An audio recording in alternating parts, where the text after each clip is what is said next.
Welcome back, everyone. 欢迎大家回来。今天是第40天。It is 240. Day 240. We have 4 things to go over. 对话 would be the vocabulary word from yesterday.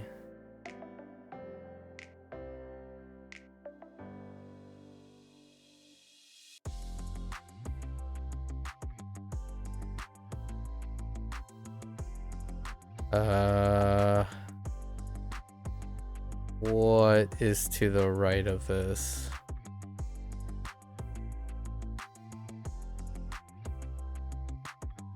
Dang it. I forgot, just like yesterday. 对 Caliper.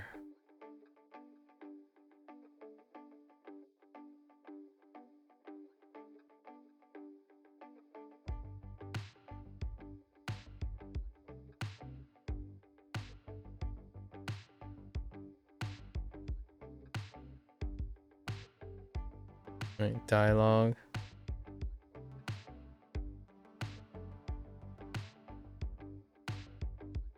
Ye. Which ye?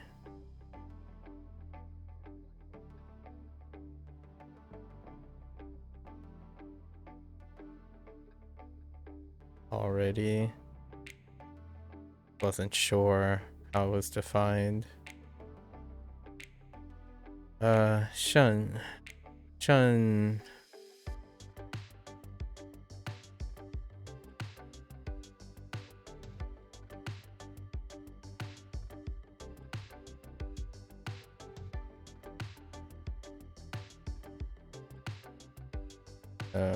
Tremendous. Wasn't sure how it was defined as well. Or very extreme. Hun. Kind of like Hun. And then shy.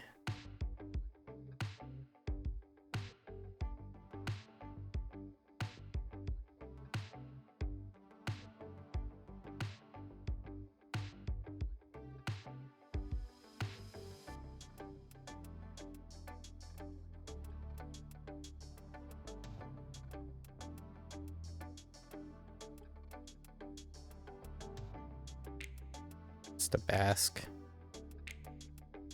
Alright. I think those are it. Not too bad. I do need to focus on some of the more recent ones. There are 2 or 3 characters of the most recent one that was pretty rough yesterday, and 1 vocabulary word. 赔偿 赔偿 compensate 偿 compensate and repay compensation reparations. 他们得到了赔偿。他们得到了赔偿。到了赔偿可怜可怜 able to pity 可怜 pitiful, and then I had to correct this because I encoded it improperly. 可怜他看起来很可怜。可怜补偿补偿to patch and repay, to compensate. 补偿他们同意补偿损害 they mutually agree to they agree to compensate for the damages. Okay.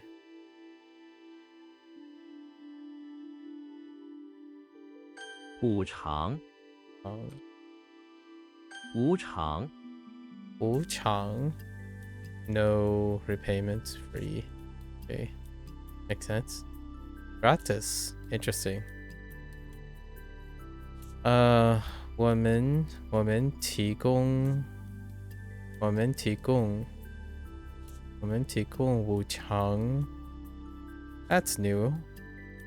And then 询我们提供无偿咨询。机询 okay. 机询 it's still G. It kind of looks like G on the right hand, but I didn't remember that changes sound. Oh, it's 公 提供.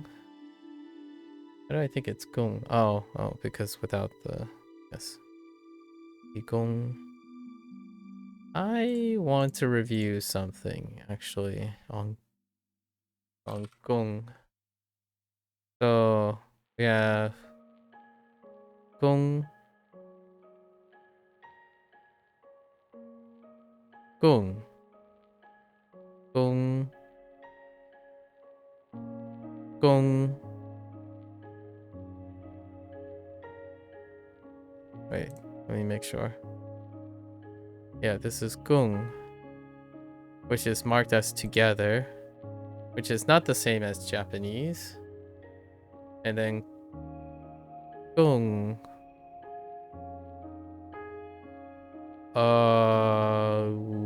What face? Wait. Why is that not marked as similar?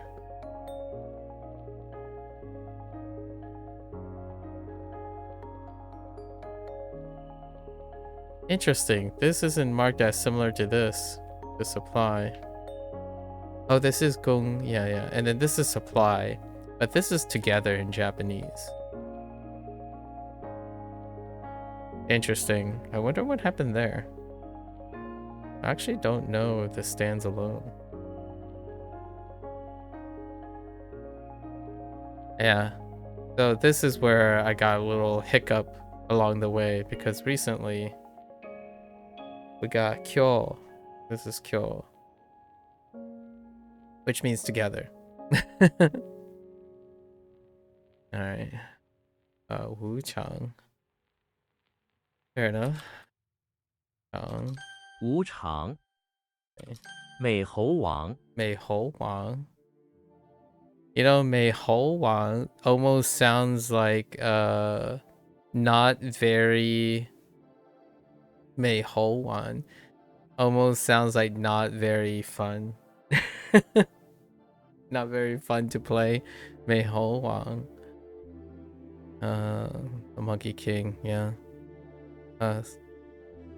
训武功是武功武功是武功训武功 or 训武功 I'm not quite sure actually, now that I'm more paying attention to tonality. This last name is actually have different tones depending on your dialect. Mei Hou Wan. Interesting. So we have the beautiful monkey king, Mei Hou Wan. Yeah. Oh, there's Journey to the West. Oh, Xi Lü Ji. Wait. Or is that Xi You Ji? Xi Lü Ji. No. Yes. Or Xi Xing Ji. Uh-oh. Xi You Ji. Oh, it's Yo. How did Yo work?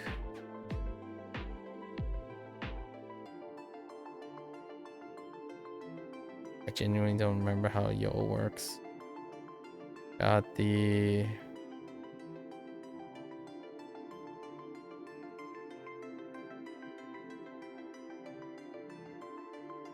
Oh, I know how Yo works. 西游记》是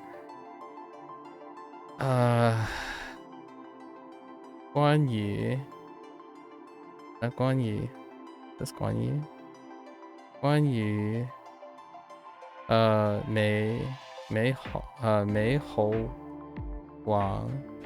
美猴王的故事 ，make sense。西游记是关于美猴王的故事。关于 interesting that's being used as about okay concerning 关于 I forgot about that 关于 how are you gonna open this? Oh, like this says close inside. It's about within about. Okay. 美猴王，美猴王. Ooh, hole is still kind of loose. 美猴王.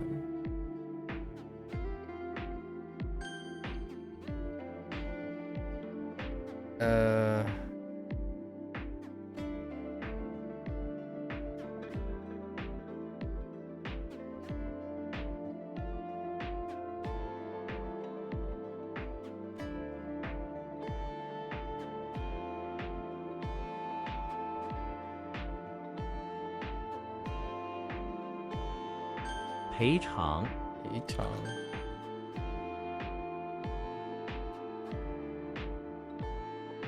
美猴王，猴王，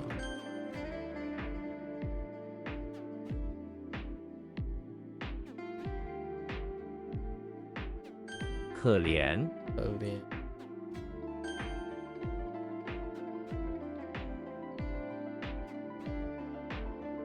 补偿，补偿，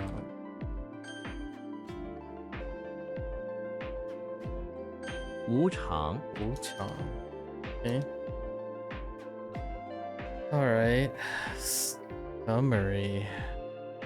Summary not using 种.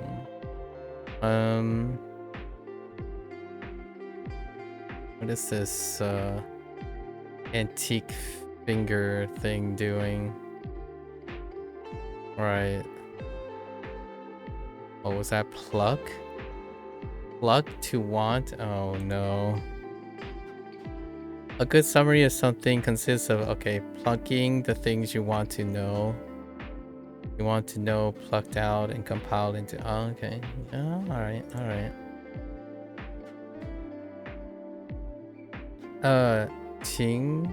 请读一下这个摘要。请读一下这个摘要。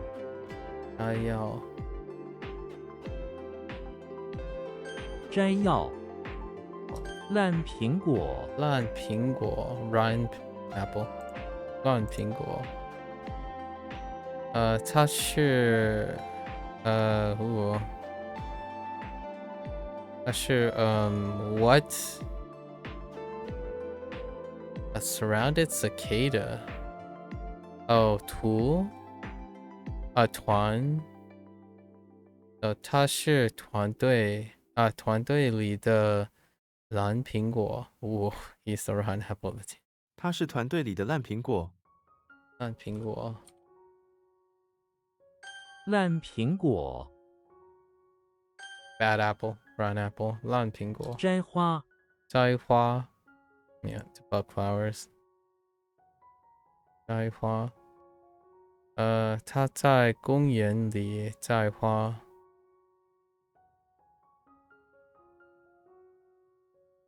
摘花。摘花。赠品。赠品。赠品。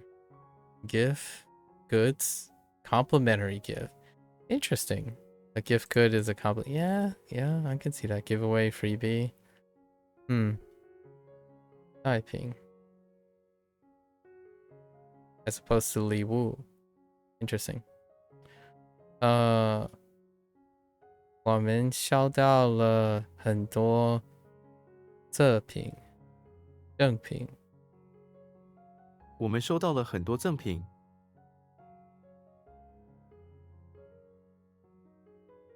赠品。自怜。自怜 ，Yeah, makes sense. Self pity.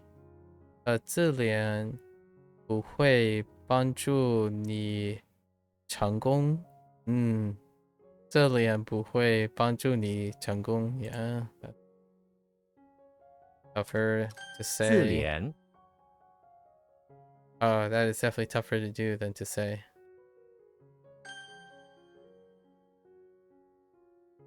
Okay. Oh, man.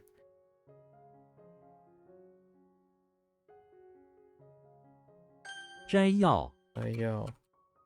This one's kind of weak.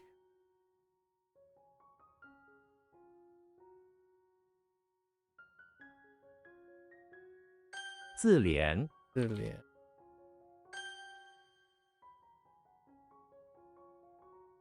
摘花。摘花。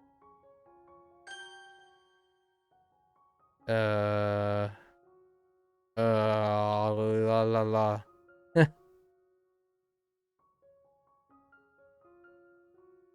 烂苹果。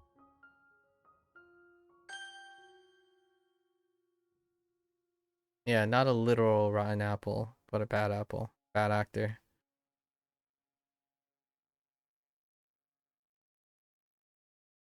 赠品。I like 傻瓜. Right. Oops.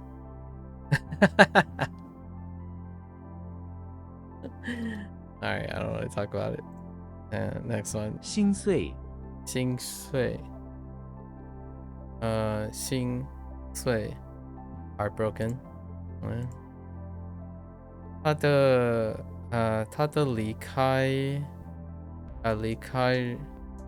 让我心碎。让 yeah 他的离开让我心碎。让我 okay. 心碎。小偷。小偷 yeah, that would be a thief. Like a petty thief. Yeah, petty thief is, I think, more on point. 小偷小偷闯入了房子。小偷闯入了房子。Breaking in. Okay. 小偷。Gotta practice toes. Kind of like iffy. 耳后。Our hole. Thereafter. Oh no. Just behind. It's actually after, but these words though. Thereafter. Alright. So thus after, yeah. Thereafter. Henceforth. Subsequently. Subsequently is New Age. Henceforth is okay. Thereafter is old school. Therein, more so, moreover.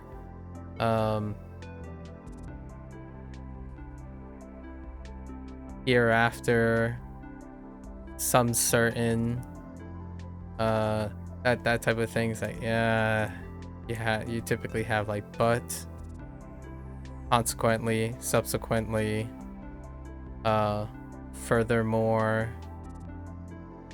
Afterwards is still kind of fine afterwards. And because of forwards. But these ones, like two positions or two prepositions, or like a position with a time. Interesting. Henceforth is still kind of fine though. And then there's like firstly, secondary, secondly, and then all right. So thereafter, I mean, okay.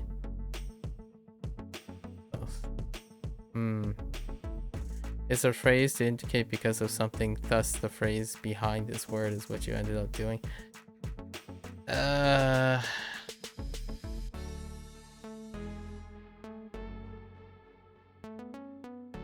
Oh, there, Pogo. That's rough. That's rough how they're pigeonholing instead of just pivoting to after. Because this means after. We'll try to remember. But these ones are rough. Let's see. 他完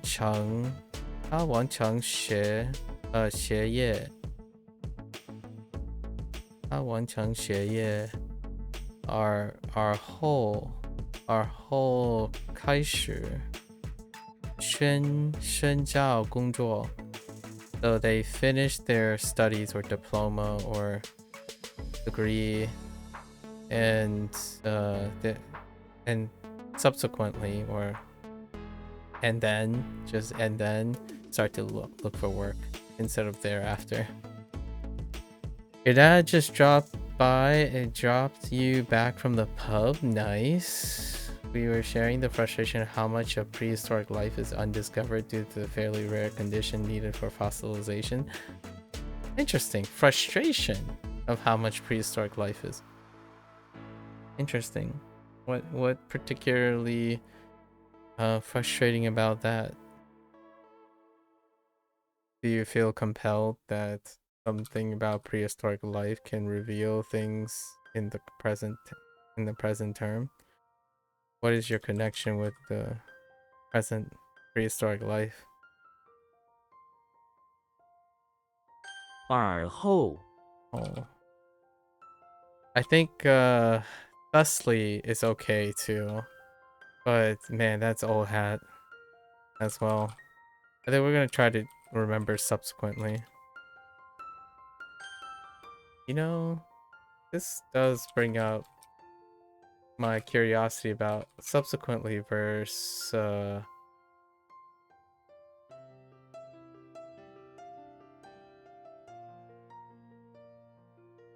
consequently. Consequently, yeah, indicates cause and effect, yes. Subsequently refers to the sequence of events, okay. So how is subsequently affected with consecutively? Subsequently might imply a broken chain, but still follows each other, and consequently happens to be a direct unbroken sequence, something like that. Yeah. Interesting words that I feel are underutilized in English. You find it so annoying that the vast majority of life that exists on Earth will never be known by humans?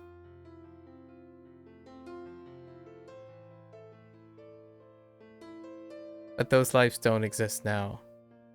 So truly and utterly they won't be known by humans. Not in that sense. Not that it would have much of an effect on existing life apart from lines of evolution, yeah. So your frustration is self-inflicted. I mean, I'm trying to be a little lighthearted, but the idea is that here's my thought about that. There's frustration born out of the human condition, which is that life's perspective is not encompassing the entirety of history or universe. However, since you can make the same argument that the human condition dictates that there's not enough resources to be studying on those things when there's so much of the vast universe that don't exist or is not known to humanity, despite it being prehistoric life or not, right? Even at the present moment that we speak, most of the phenomenon we don't. I think most things is frustrating because humans do not know everything. They will never, I mean, you may make an argument that they will never know everything. And we're talking about the humans that are humans. You're talking about humanity. You might be referring, in my opinion, in this statement you're making, you're talking about humans as existing humans, not the continuation of the human species. So, yes, I would agree with you that prehistoric life will never be known by, the vast majority of things will not be known by humans. But no matter what, that would be true because humans do not live across that time, that lifespan. Yeah, your dad said it is the amount of things likely outside the observable universe that exist that will be never known, which annoys him more than the stuff on Earth.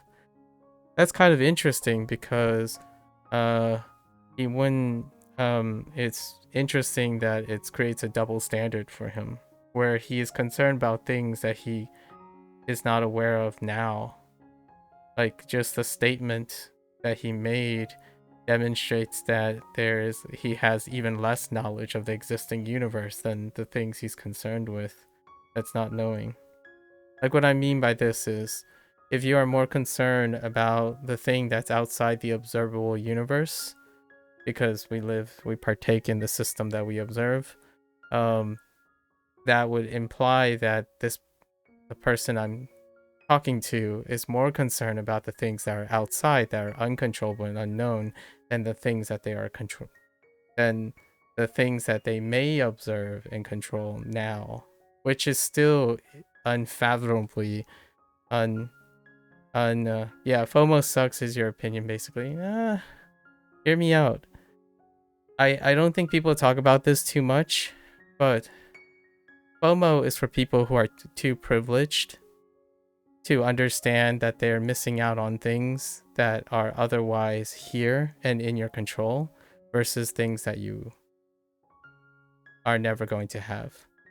So, like, this is what happens when you go the other way. Like, for example, FOMO is when someone is not starving, if you know what I mean. So a person who's starving does not experience FOMO because they take what is present and observable first, prior to the things that they are either privileged or entitled to know. So for the human race, from the perspective of someone that is frustrated by things that they cannot attain, it's because they believe the things that they have attained is sufficient to keep FOMO at bay.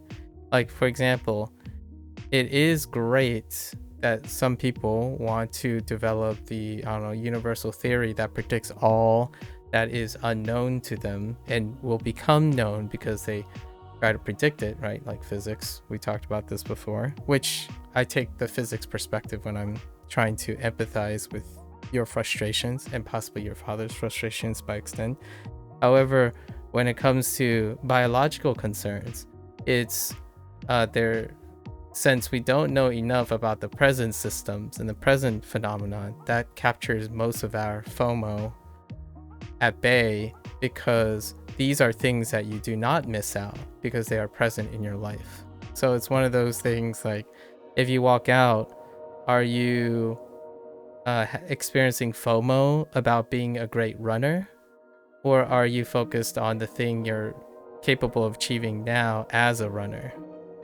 And that's where like FOMO has a interesting discussion here, where when you make a decision and FOMO sets in because you fear that you're going to miss out something about your indecision or the decision that you made, or are you making a decision and observing what is happening in that moment, right? Which is one of those things where someone could absolutely be doing really well, but still suck at being satisfied with what they have because they are more concerned about all the things that they don't have versus the things that they do have, which is really interesting topic. I think it's one that can be applied to a lot of things. It tackles the human condition where there are things you can't have, FOMO sucks, and then there are things you know you can have, FOMO sucks, and then there are things you do have, which keeps FOMO at bay.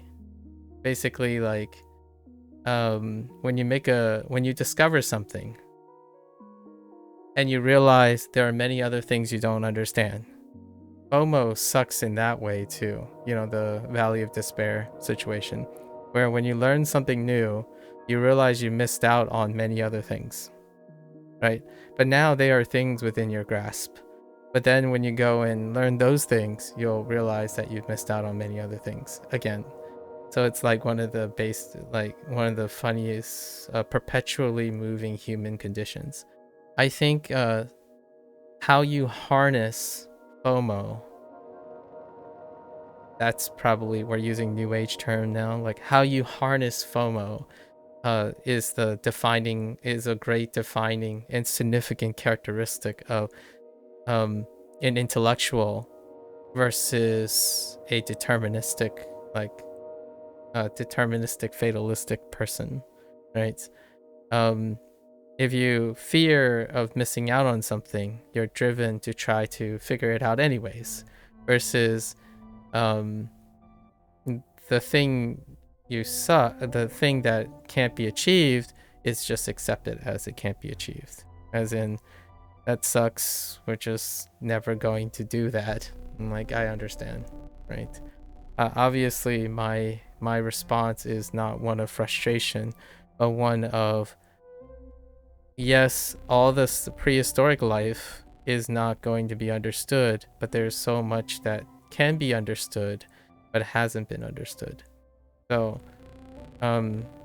lifetime is filled with discovery, whether you're going to be able to have access to something or not. I think the word I would use is, for myself, if I was describing, like try to echo when you say frustration, my response is one of sadness. I think that's what I would feel.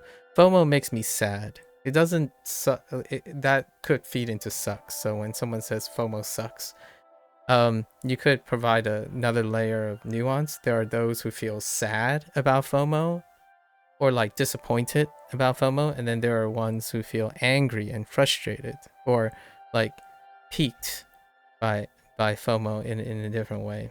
And I think ultimately in the internet, if we're talking about like the internet world, I think FOMO is often one associated with anger.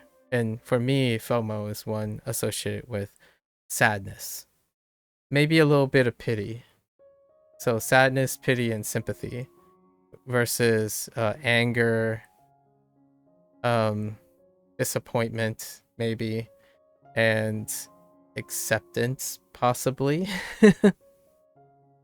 But yes, I do agree. Our life does not occupy in terms of yeah, you're asking big questions, right? The big questions. It's interesting living through a life thinking like that. Have you seen Sandman, Protocol? The Netflix show Sandman? I think you might have that. It actually captures the FOMO sucks. That particular FOMO sucks, but in a non-historical way. Like, Sandman is dealing with the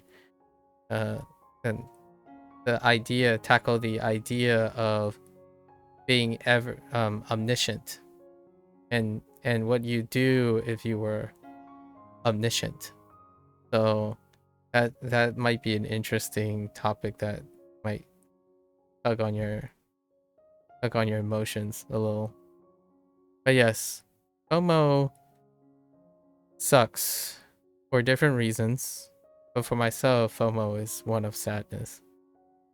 Yeah, it's sad that perhaps the human condition suggests that humans will never be able to appreciate the vastness of the universe because the universe persists beyond the human. Like, not the prehistoric life itself, but the idea of the universe. The universe will always persist beyond a human's lifespan. So it's one of sadness and pity. I think in all aspects of FOMO, acceptance is one that is quite healthy for the human condition. It's interesting though. What did you talk about when it came to prehistoric life? Did you just talk about what is just accepting the unknown, or any particular specifics about prehistoric life? I mean, it's kind of baked into prehistoric, the concept of prehistoric, it's before history. Before written. One thing's interesting about this is we talk about politics a lot, right? Or not really politics, but perspectives on human record keeping. I would say tangentially human record keeping. And it's funny because we ask ourselves, we record, we do things like try to discern things and record things for posterity through technology and whatnot. And yet almost all of that will still be paved in unknowns, right? It's we're making the assumption that recorded history, or like some people would like to say, some information is better than none, right? Information, but because of our limited lifespan and the way we record things, it's under the honor system that the recorded stuff is something you want to miss or haven't missed or is accurate in the first place. So I think there's something very poetic about be careful what you wish for situation, where like the fear of missing out is very dependent on the accuracy of your prediction, right? If you're saying FOMO sucks and you wanted to witness a species extinction event, I'm not entirely sure if that files under FOMO. So if you know what I mean. So like, oh man, FOMO sucks. I wish I could experience the bubonic plague. Or like, oh man, FOMO sucks. I missed out on like in maybe all the after Gen Alpha, right? All the Gen Betas that are coming out now, right? They're gonna, in 20 years, they're gonna say, ah man, I'm suffering from FOMO because I missed out on COVID. Like that's the opposite. Like just to entertain the null hypothesis. Like I'm not entirely sure. I'm not entirely sure the whole FOMO thing checks out all the time, right? Hubris is probably also factoring into the human perception.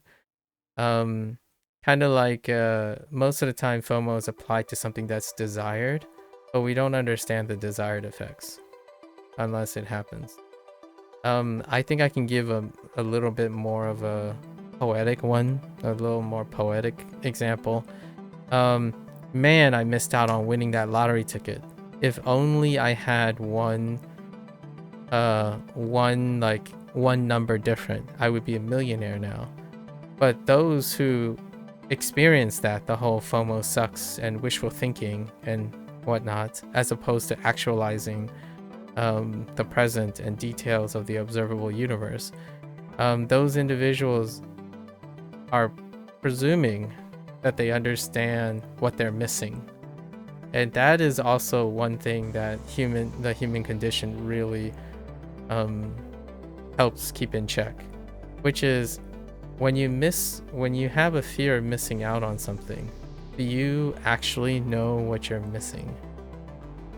And that comes with the whole FOMO with information. So if your fear of not having all the information predicated on the fear of missing out on that information, I was talking to someone 4 days ago about like the inevitability of singularity in information. They believe deterministically, it was an interesting topic, deterministically, that at some point theoretically all information can be captured, right? Like can be predictable and simulation and whatnot. And my first thought is, well, until we get to that point, FOMO is paved in randomness, or like the perception of randomness, because there's not enough information. Things become less random when there's enough information. And And for myself, it would be interesting how humans will be able to adapt to the idea that with more information, if information is indeed finite and achievable by humans, that what would become of FOMO? What would become of frustration due to missing information? Is that so much, how I say, better than what it is now? So it's kind of like, oh wait, I think Procall, you're the one that asked me this hypothetical. Would you prefer to acquire all the knowledge of your target language, right, instantly? And my thought is, well, I'm not a person about FOMO, right? I think that's one of the core things. So when someone says I would gain instant knowledge of something, my first question is, does that mean I can use that knowledge to gain knowledge of other things? Because if I can't, then I would lose my drive in life. Now the question is, when humans get to further and further, which I talk about all the time on the internet, if a human being perceives that they know everything, hubris is what happens a lot of times. And it's often deleterious hubris. So when we're talking about like the human condition, I often wonder, is it so bad to have FOMO or experience FOMO and know how to manage it? I don't know. Someone who doesn't experience FOMO, like I've said this in as a generality before. When someone like when I was playing a gacha game, right? Like I play Phantom P5X, I remember recalling myself making a generality. Like I don't experience FOMO in the way that people use the phrase. The question is, what if humans don't experience that? What would that be like? And I imagine there are individuals out there who minimally experience that type of thing or a variant of it. How would they act?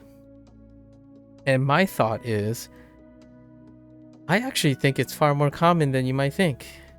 And it's not like not there. It's more like a combination of things. When you grow up with the internet, and you know that all the information you'll ever want to know in your lifetime is on the internet, then technically you don't experience FOMO anymore with knowledge or the perception of knowledge. And how are those people behaving now? Well, actually, I would argue over 50% of young adults, in my opinion, actually believe that. They perceive that if they have the internet, they're not required to develop skills in tackling the unknown, because most of the things are known. And to them, and if they think that there isn't anything worth knowing that they don't know or prioritize, then there's no drive to do anything. That's nihilism. So I think it's interesting to see the interplay of the frustration your father and you feel about undiscoverable things because of our current human condition. It's a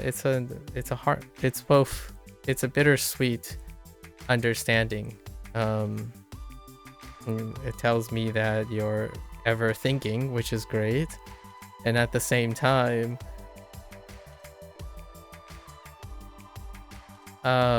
potentially, arguably misplaced, depending on who you ask.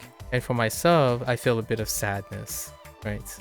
Sadness that despite having so much wealth of discoverable human things to observe, I think often we tend to wonder about things disproportionately, emotionally, about things that are not there or can't be wouldn't be within our lifetime. That's kind of like pining, which does deal with the modern day FOMO. 0 Interesting. I'm not sure if your Twitch fell off or something, Procar or whatnot, but I imagine you heard some of that. Curious. Alright, Ling, age. We have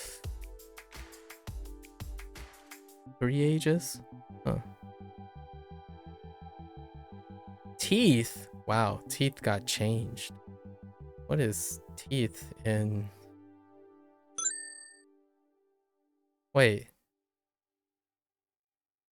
No, Ya still exists. At the bottom of the pit are 2 conga lines. We're just gonna say a bunch of people of teeth. I don't think it has to be a conga line. It's just a bunch of people.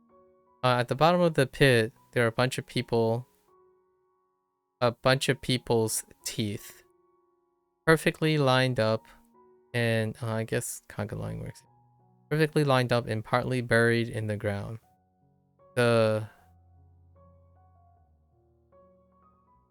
Okay.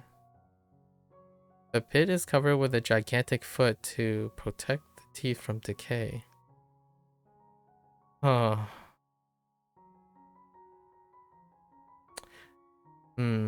We do have a component for Stan as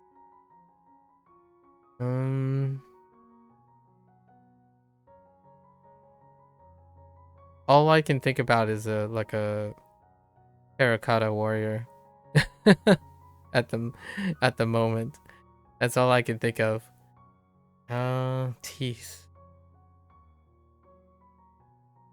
In the pit buried a lot of people where below the ground, right? In the pit below the ground, there's a lot of buried people where you can find like evidence of those people by their like feet and teeth. I think teeth is pretty good for that.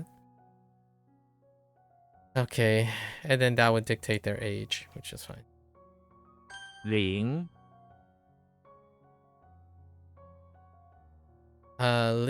Link is inside the English manor, living inside a teepee. Okay. Oh wait, we're using bell. Yeah, we're using orders. We're using orders for this. So let's just throw this out. How can we create one ourselves? We're not using elbow and TP.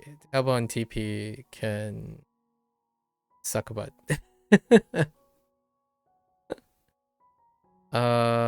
So Link is inside the English manor.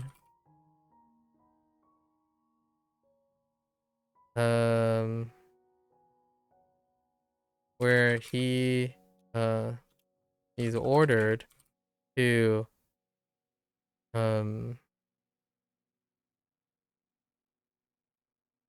collect teeth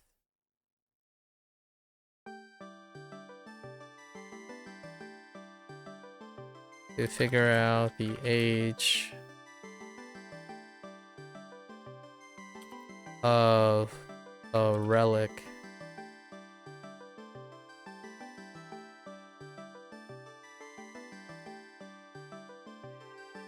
How does this an artifact?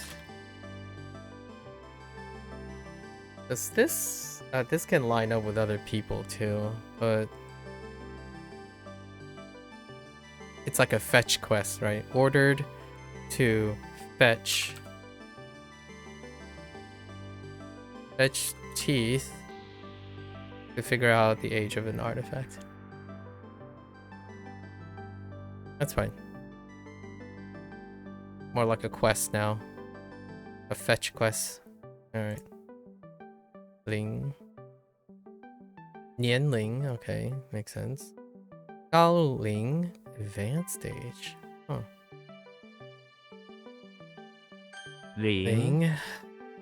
Okay, whoops. Stage.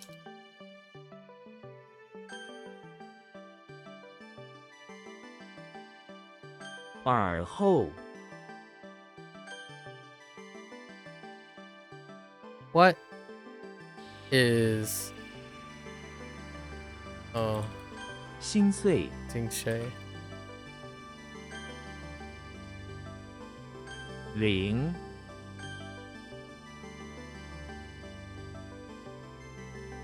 Oh, you know, I don't have anything that deals with the English manner. I guess an artifact is fine. It can exude some pawn shop shenanigans though. We'll see if it happens. 小偷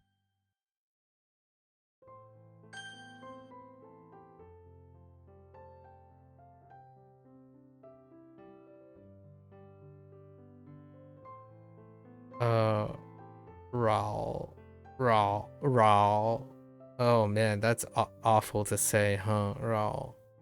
Oh hey, is that a dismembered foreman? That's the second time a dismembered foreman showed up. Next to yo. To harass. Oh no, it's a Robin Hood. Robin Hood is in the basement of the barn, where he has come across a dismembered foreman next to some of the stored milk jugs. Okay. Robin Hood harasses it by taking its fingers and putting them in some milk jugs. Robin justifies his action by saying out loud that the foreman, before it was dismembered, harassed him. We're gonna change this.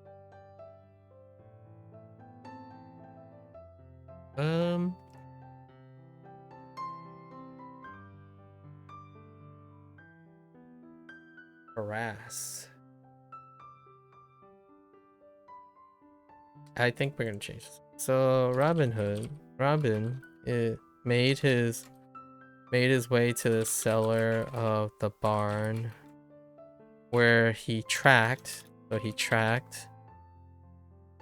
a rich noble, a rich foreman, basically a rich foreman.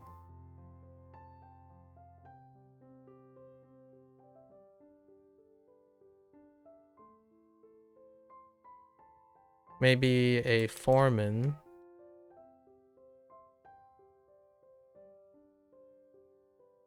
Like a deceased foreman, right? Dismembered. So, deceased foreman.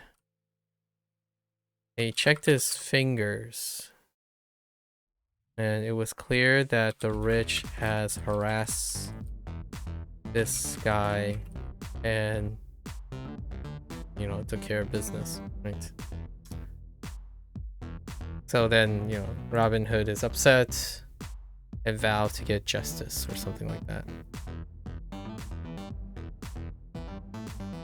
Why in the barn? The foreman worked in the barn. 扰 Raw is not the, it doesn't roll off the tongue, huh? Raw. 子 Hey, it's purple. Murasaki. Why Zelda? Why is it Zelda? But we know it's Zelda is in the basement of the house wearing royal purple silk. Makes sense. Something about kicking. She has outfitted the rest of the cement basement, where she is being kept by Ganon, with purple things as well. Oh. As she waits to be rescued, she practiced her kicks, accidentally kicking over a folded stack of purple silk that was in the basement. That's fair. Practice kicking for when she kicks Ganon's butts with the aid of Link, right? 紫色 紫米 purple rice. Oh, that rice. Oh, hey, Wisteria. 紫糖. Oh, and then there's Tang. There's Fuji for Wisteria. Interesting. And then makes sense. Wisteria is purple, or the kind that we're talking about is purple. 紫藤 and Tang. Interesting.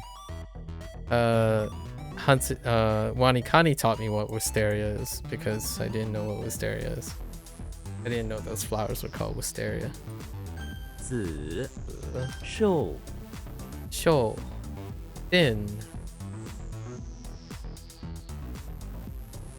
Does this look like some? This thing is a traditional character. That little like mortar, the blender thing, that is not in Simplified, or at least I haven't seen. I don't know what it replaces though. What it gets replaced with. thin. They're Japanese. No, it's not that character though. Like Hosoi. Thin. Shrek is in the bathroom of the bakery. Usually thin instead of his fat usual self.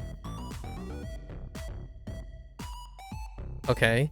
To bulk up, he is using a blender in the bathroom to blend some snot together with croissants to create a caloric mixture that will make him less thin. He drinks it and it is so nasty that he just throws up, making him more thin. Alright, we're changing this up too. Okay. So Shrek is unwell. Hence the snot. Right? Unwell, so snot. He's in the bathroom, right? Well, we can just say he's in the bathroom of the bakery where he works, right? Where he's currently working. He's unwell, hence the snot. Since he's unwell, he's also thin, right? He's been thinning out. In order to get healthy again, he needs to eat. So while he's sick, usually you blend things, right? I know it's in the bathroom, but he has a blended drink. Let's just say he has a blended concoction while he is next to the bathroom because he's feeling unwell. Maybe with a stomach ache or something, a stomach virus. We'll say nausea. He has a concoction that is dealing with a blended thing that's dealing with the nausea. Okay, lean meat. 瘦肉. 瘦肉, thin meat.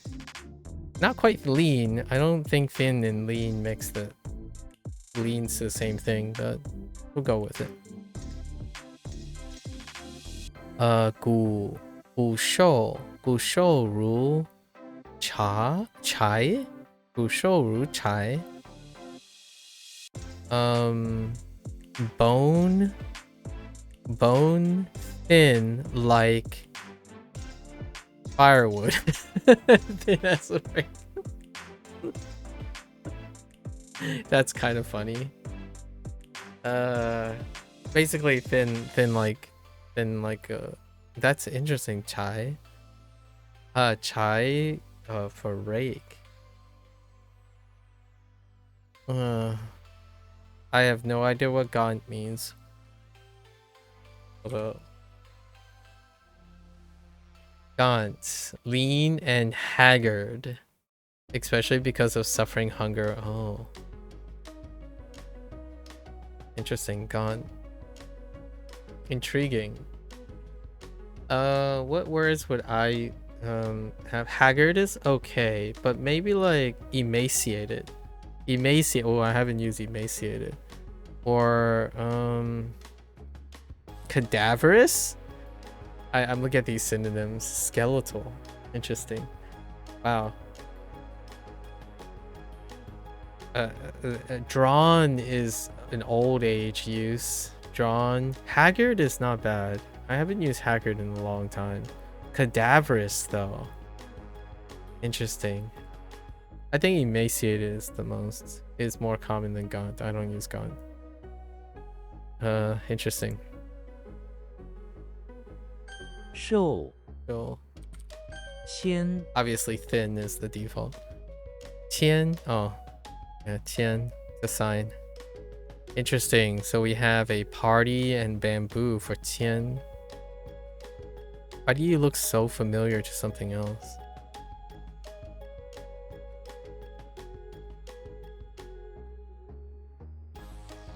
In Japanese.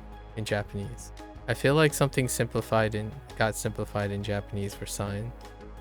Oh, yes. I'm not sure if I got it in Wanikani though. Oh no. I don't think it. Oh no, I'm thinking of show. Never mind. I'm not thinking of this character. I'm thinking of show. Tian. Kirby is in front of the pawn shop where there's a massive party. He sits on the stoop of the pawn shop as party girls come up to him and ask him to sign pieces of bamboo for mementos because he is so famous. He spends the entire party signing pieces of bamboo.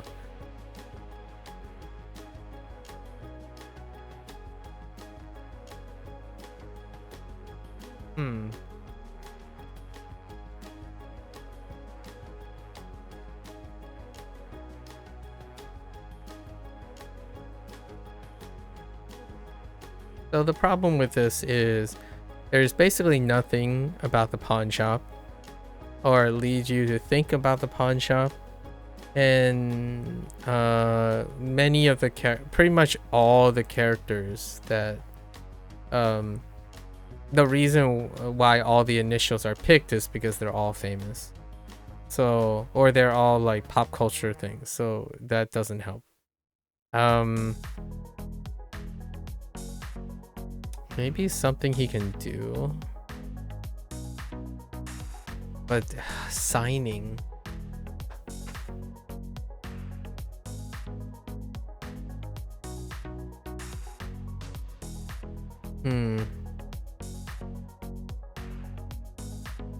It's something Kirby can do.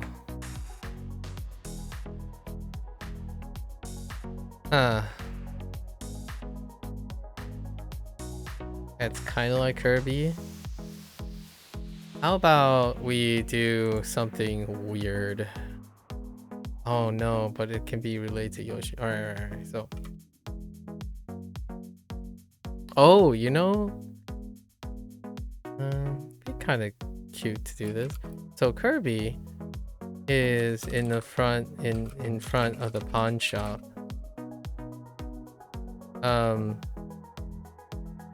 Where there is a party going on, right? Which is there's a line in front of the pawn shop or party that's going on. The people in the line are signing a entry book, right? Like, are signing and entering the party. However, Kirby's short, you know? Kirby is very short and hard to notice. So Kirby decided, why not to get on some stilts, like bamboo stilts. Is that something you can do? Bamboo stilts. How do you spell stilts?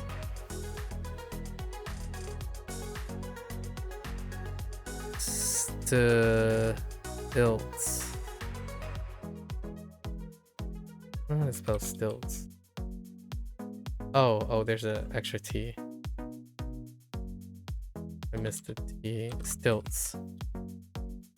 In order to sign basically the party book, right?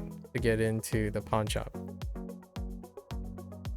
I can picture it in my head a lot more, and it's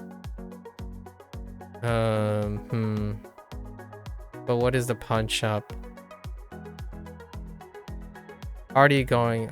Party sale going on.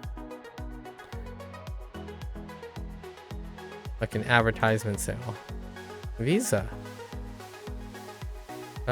签证. Interesting. Signed evidence or document. Visa. 签名, you know, to sign. 签署. Oh, there's show. Okay, 签售. Yeah, this is what I was thinking of. Show. To sign. But it's not. Is it still show? I'm not sure if it's.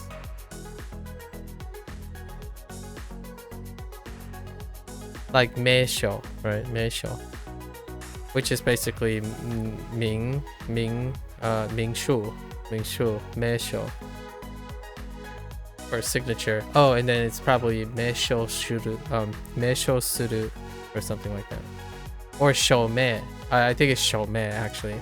Sign name shoume. Shoume suru. Do like signatures or signing. 煎锅 Guo pot.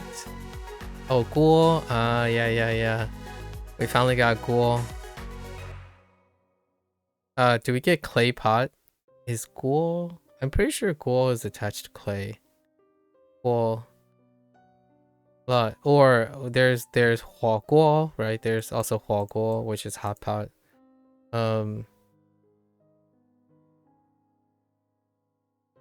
Yeah, hua guo is probably the far more common. Goofy is in front of the office building where he is making some food to sell to the office workers. Okay, kinda mixed with Kermit right now. He has a giant metal pot that has a jawbone attached. That is a jawbone. For a handle inside, he cooks some tasty looking dog food. Okay. That's right. Of course, the office workers have no interest in the food inside the pot as they are all human. Goofy's plan to make some money fails once in a while. Alright, fair enough. That's actually pretty good. You got me. Guoba rice crust. Ah, guoba, I get it. Yeah, rice crust. It's the crust on it's clay pot. It's a clay pot thing. So like the crust around the pot is usually rice in a clay pot thing, and then huoguo, that's where the rice crust comes from, at least in my opinion. Pot crust is usually rice. It's to the crispy bits. I forgot what the 牛肉锅 or something like that, like beef pot or pork pot, maybe 猪 chashu guo. Wait, let me see. But there's something guo fan, no?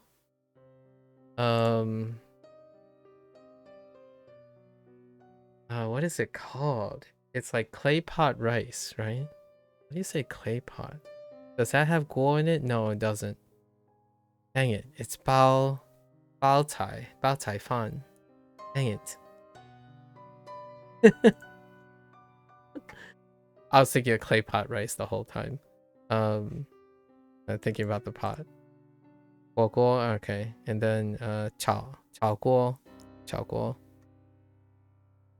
wok, chowing. In speaking of Chinglish, right? Chowing. Spatula. Guo chang. Interesting. Non-stick pot. Bulan guo. Interesting. Lan instead of like, I guess stick is different from paste. Interesting. Guo. Neat. 扰 I keep adding 2 R's to harass. That's fine. 寿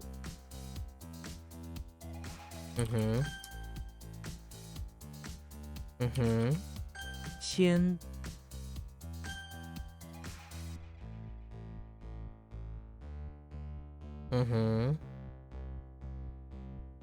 子 Okay.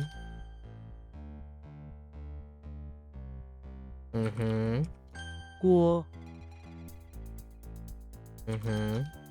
Alright.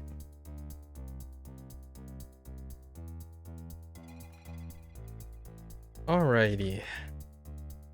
We're getting close to our milestone. Alright. Try to lock in here. And it's gone.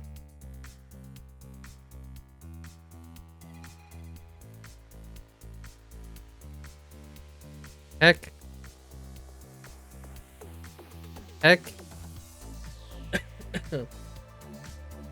Hold up. Hold up.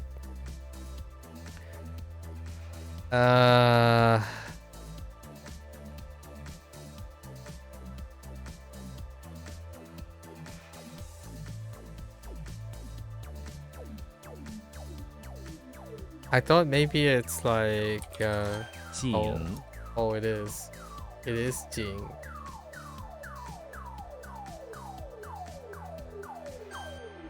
Wow. Okay. All right. Sure. Oh, that's not what I think it is. Okay.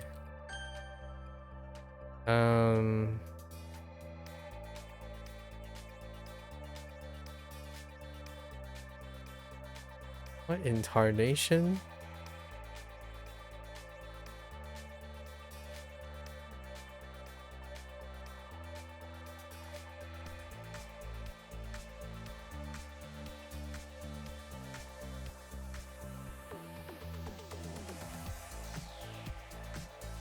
I got lost at the crossbeam.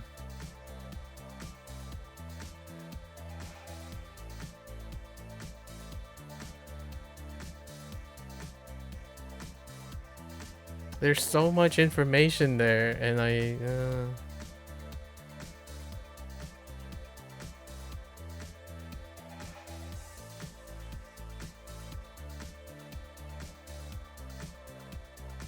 getting lost at heart as well.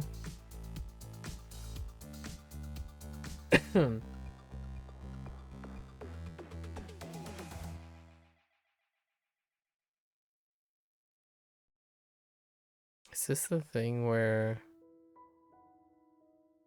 No, it's not that one.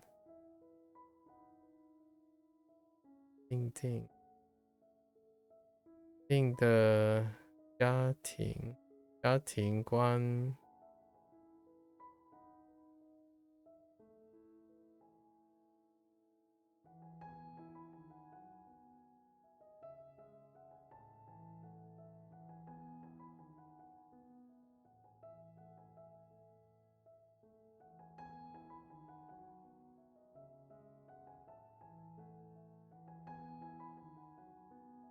Nope.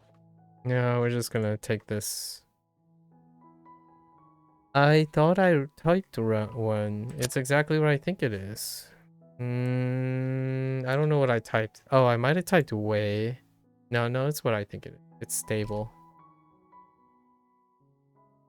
It might have been, it's probably a typo.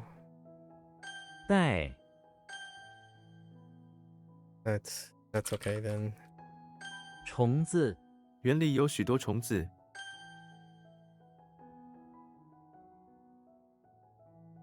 卫生 这家餐厅的卫生不太好。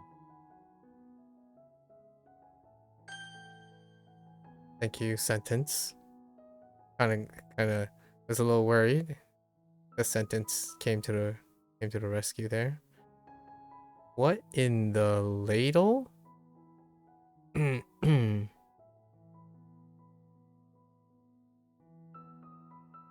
Oh.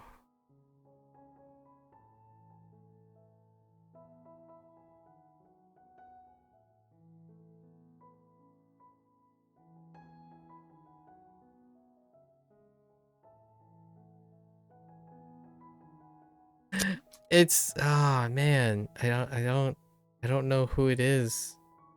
I thought it was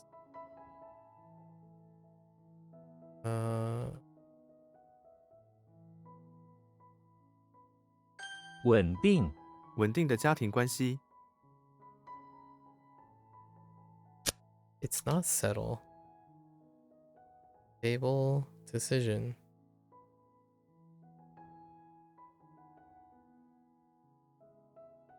Winding. We might as well add this because I'm not sure how stable is determined anymore. Winding. Stable set. Oh, it might be like leveled. Like flat, steady. Yeah, it's still stable. So leveled.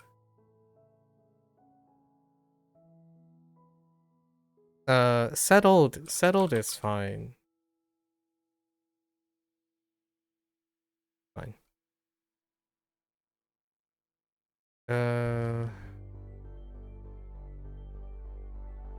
Nope. Not what I think it is.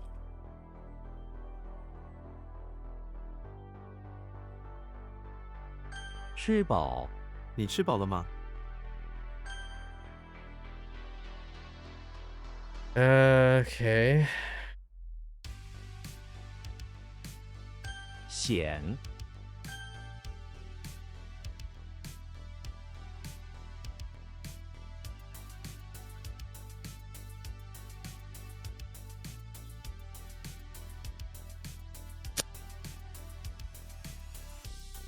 Hmm. Hmm.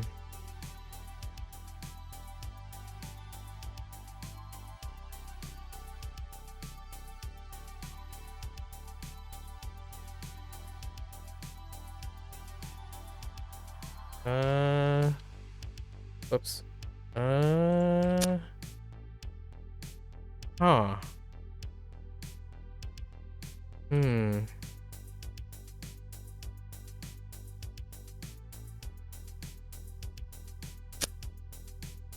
I didn't do it either. Gut feelings are failing all over the place.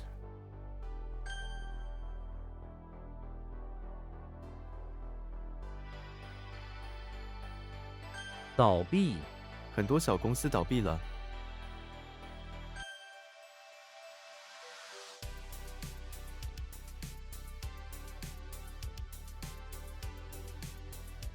烟火，我们去看烟火吧。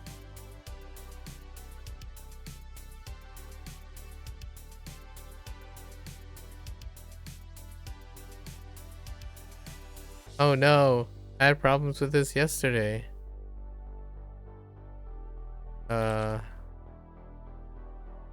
队员， 9号队员， or a team member. I guess team member is what they want.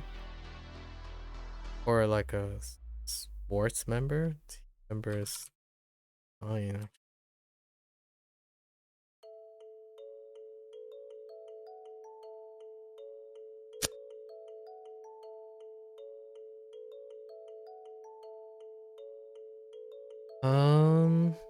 Pretty sure that's supposed to be good.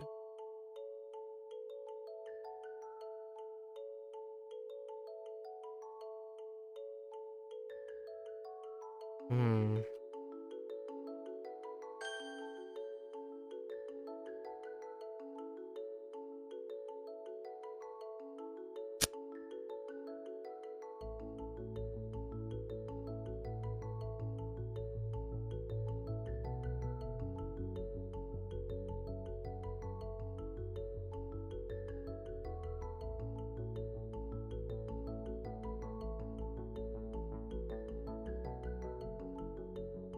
I'm positive the left one is correct. This is supposed to be like kindness.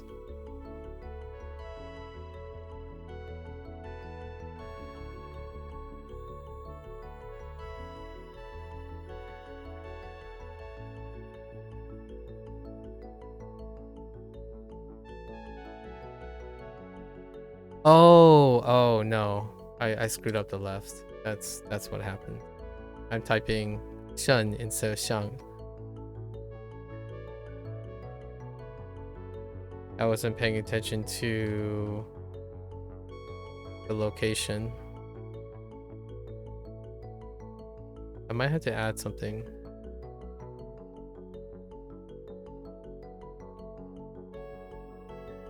奋力， 他奋力爬上山顶。 It's like using a lot of strength, spare no effort.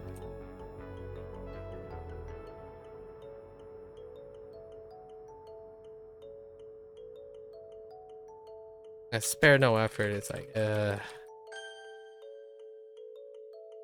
冒，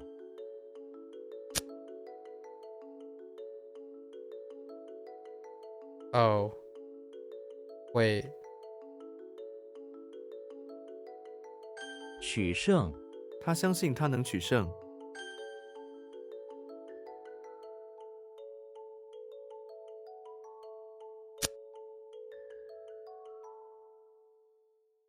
What?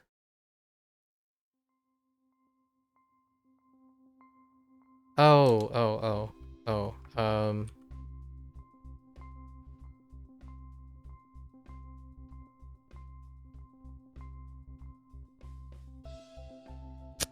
Finish, complete? Huh. 表格、请填这张表格。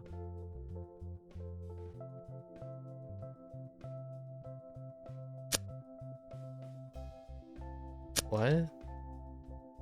Personality? 表格?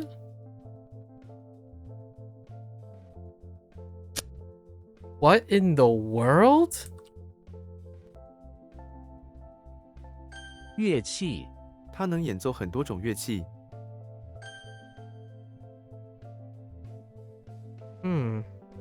表格?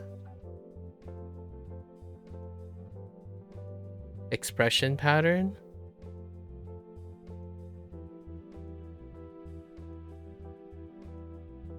Attributes? Characteristics? That's so, Okay.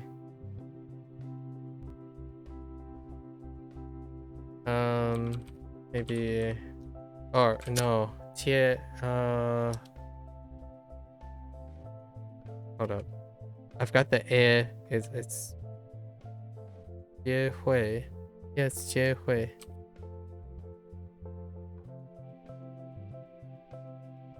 “善良”、我感激他的善良。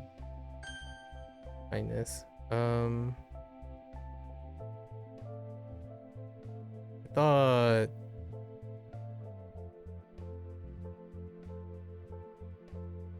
I thought Butler. This is Butler and Silver.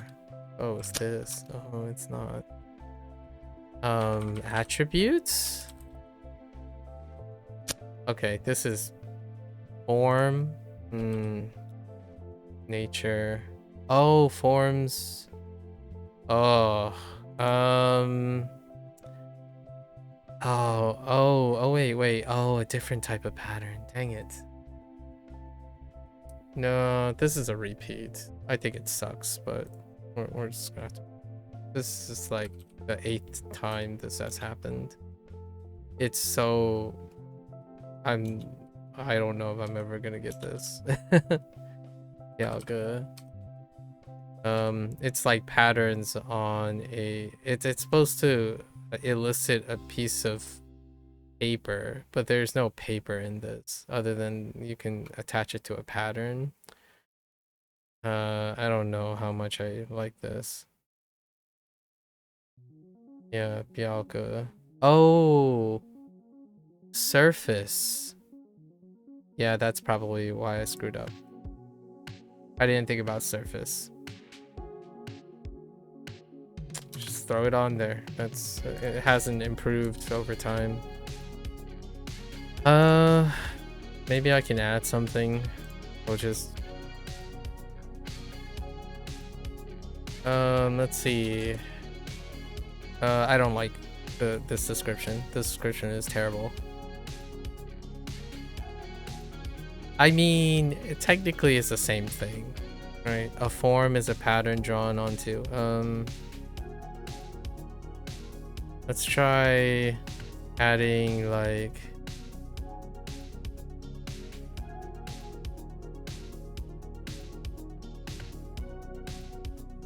Bigfoot.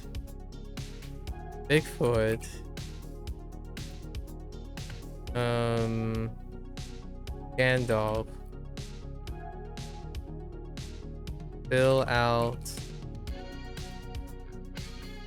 forms, or Bigfoot patterns, surface, form. Needs help, right? Needs help. Gandalf.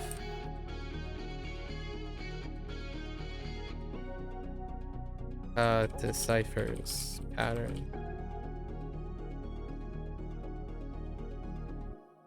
So Bigfoot surface, right, form needs help. Gandalf deciphers patterns, right? Just gonna weave the other stuff in there. Do I need podium and tree? Probably not. That has been such a problem for so long. And I think I accidentally...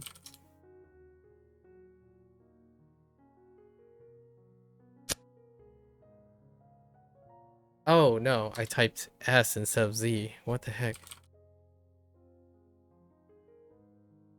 示弱，在对手面前不能示弱。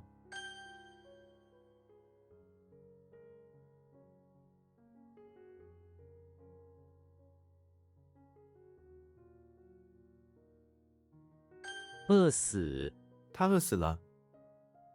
Hold up. Why does look like... looks like something else.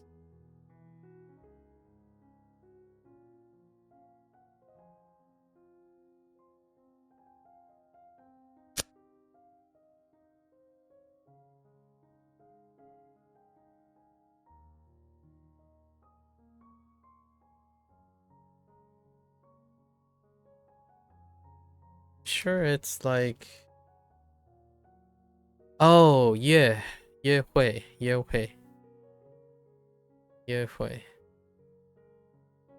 Oh man, that got lost.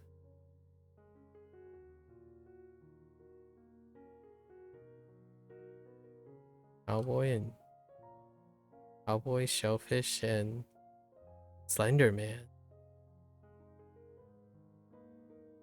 Oh. Whatever it is, it's 价。价值，这幅画具有很高的艺术价值。Valuable or profound. Great price, shape, value, profound value. It's valuable. So fine.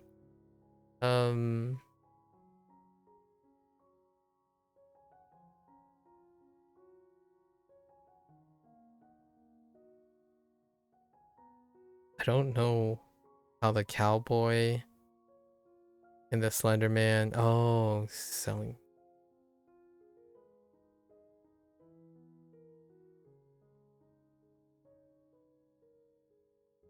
地铁，我每天坐地铁去上班。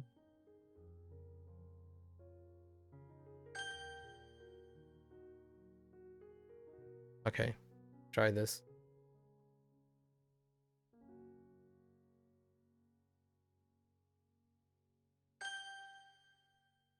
Um, 约会. 约会，我们约会去看电影。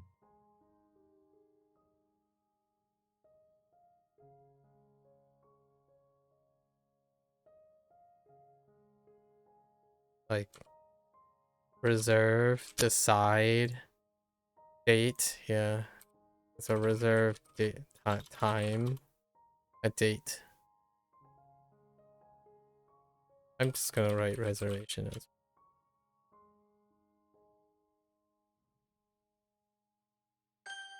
doesn't have to be like a date, but it probably be used in that context more often than not.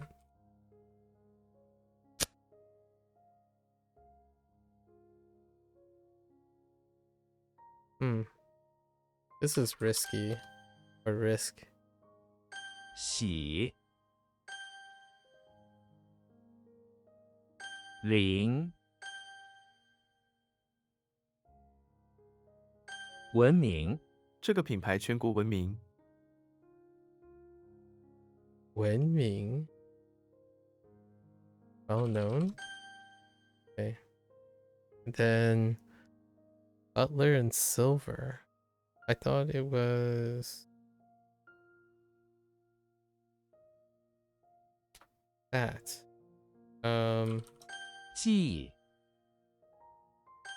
Okay.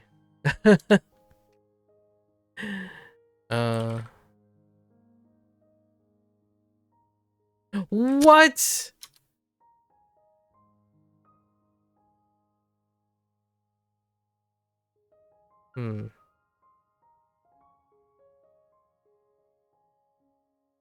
希望我希望不会下雨。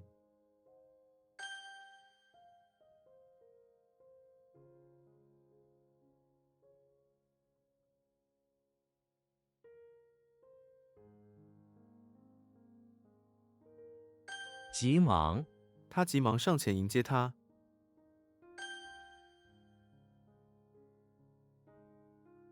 终止政府已经终止了这项计划。Complete, finish, terminate. Yeah, it is terminate, but when you complete something, you also terminate. Or even, oh, stop. Actually, stop is fine. I think finish as well, but in a different way. Like this is finished. Like it's done for. Like end. You just have the context to elicit the termination or the end of something.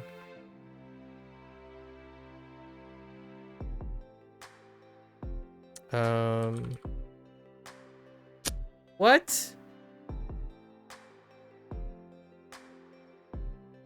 Oh, and the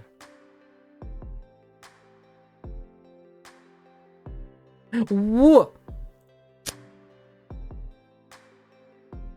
Oh, typed the wrong tone. 压缩轮胎充满了压缩空气。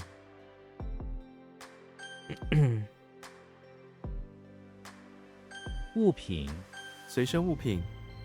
Article, yeah. Ah! Oh.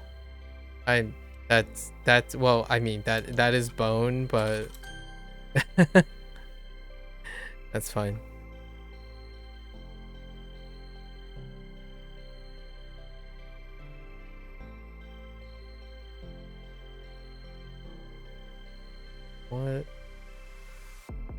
What happened to my brain?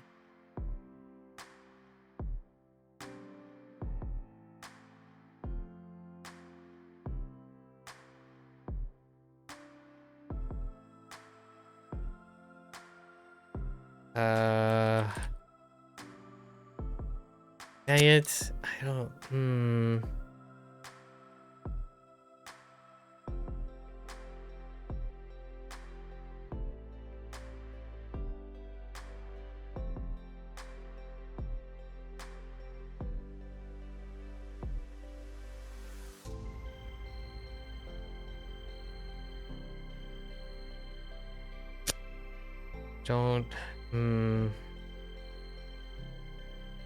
电影我喜欢看电影。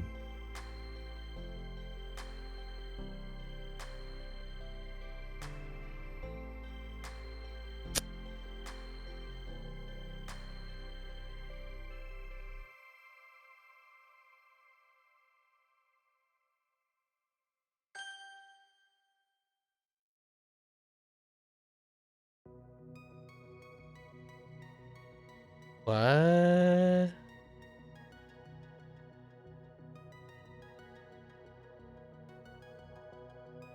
Oh. Oh. Wait. Oofing.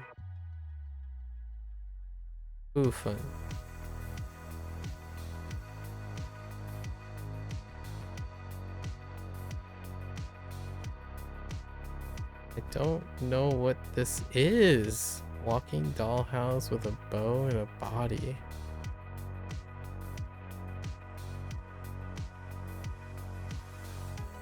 I think I know what it means though.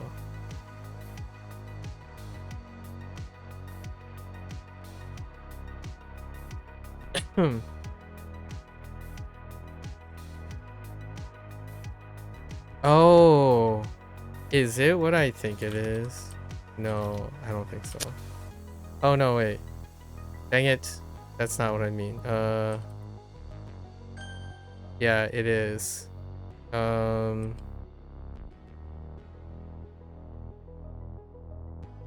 穷困他在穷困中努力工作。穷. Oh goodness gracious, 穷. How do I 穷? I think we need to switch up 穷. Even then, I relied on the sentence. Let's see. How do we improve on 穷?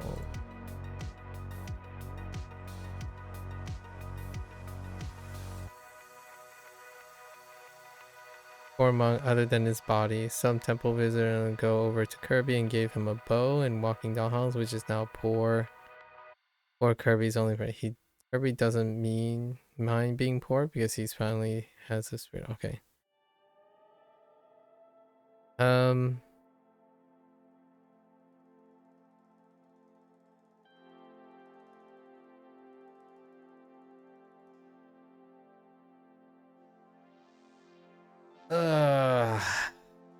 See, anyone can have those possessions, right?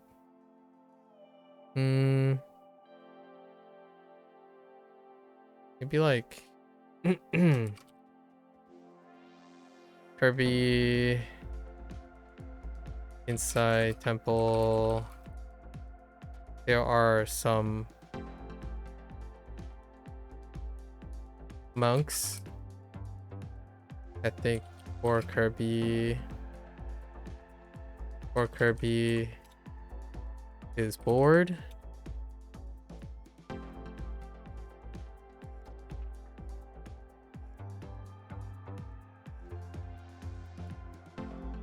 It's curious. Okay, curious about Kirby. Because he has a round body. And looks. And pity Kirby because he looks bored. Kirby often is, or Kirby was bored. Maybe like in temple, or Kirby was bored. Monk, curious monk, brown body.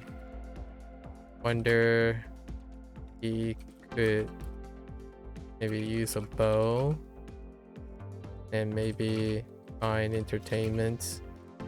The walking dollhouse, as monks don't, right?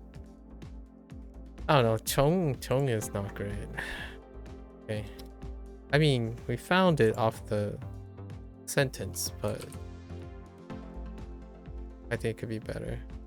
门铃，有人按了门铃。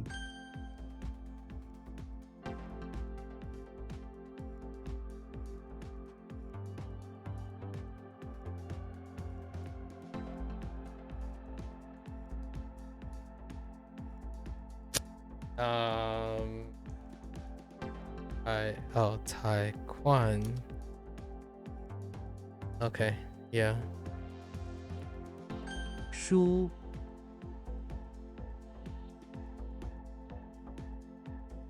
Different? Oof. That one's not good. And what happened here? I think it's 部分，最后一部分， Bufin. Okay.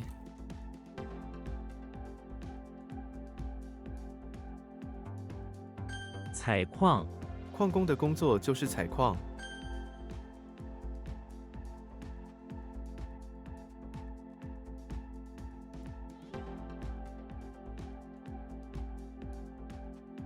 The heck? Oh no.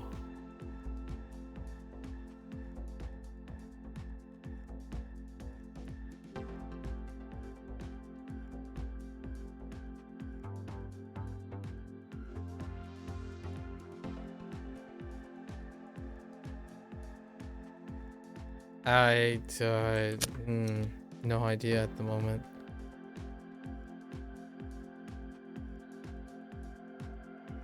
抢眼，这件衣服太抢眼了。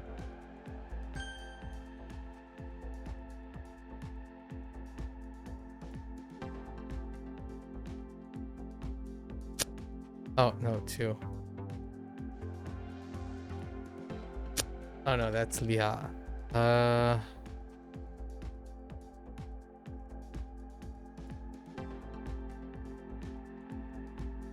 Some part of me wants like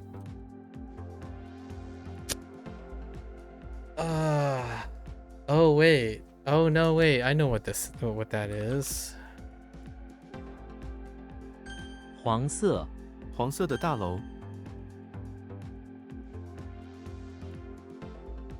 偷，胆， Oops, that's not it. Dan is what? I'll have to look. I'll have to think about it.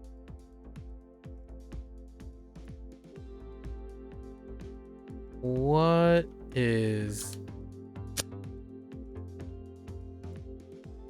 a fool? Wait, what did I type there? Huh. Okay.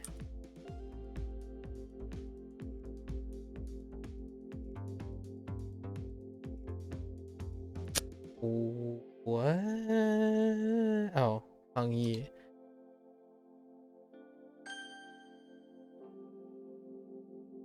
翻译，俩，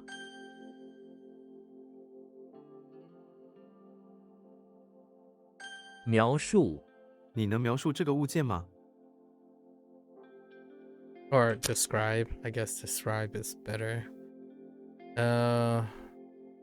How does that one work?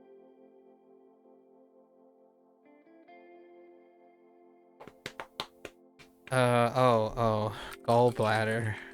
In gallbladder. Instead of like courage, boldness. 服务，公车的服务非常好。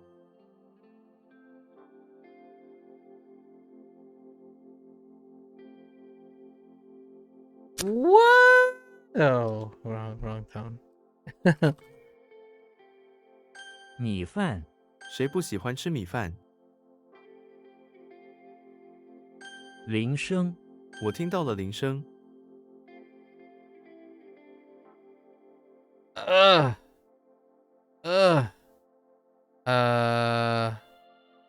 Just gonna go with it. 回忆录，他写了一本回忆录。 Okay.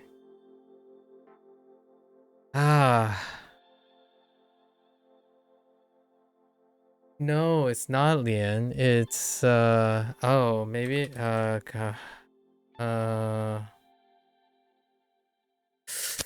what? Ay, ay, ay, ay. Ay, ay, ay. Oh, wrong. That's typing the wrong thing. Just period. 几，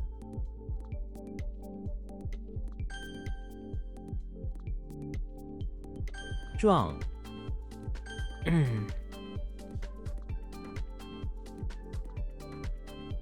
戒酒，戒酒需要很大的毅力。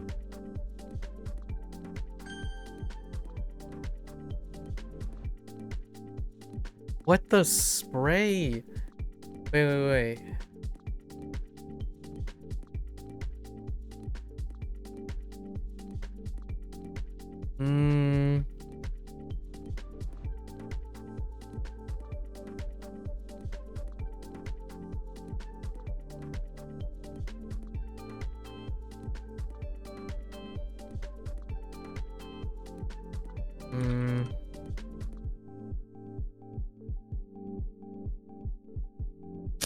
I don't. Isn't this like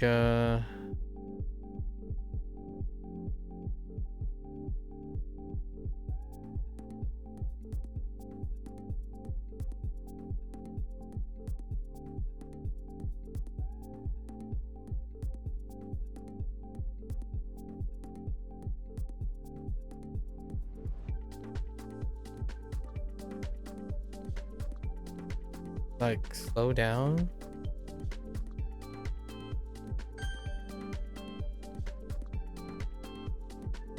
Oh, 减速 Jiansu, yes. I'm like, what's going on? Slow down. Okay. The characters spoke to me. Okay. If someone said Jiansu, I would be far more likely to think to slow down than reading. Reading is still kind of somewhat disjointed, huh?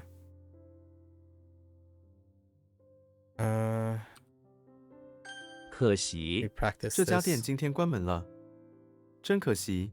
真可惜. Hmm.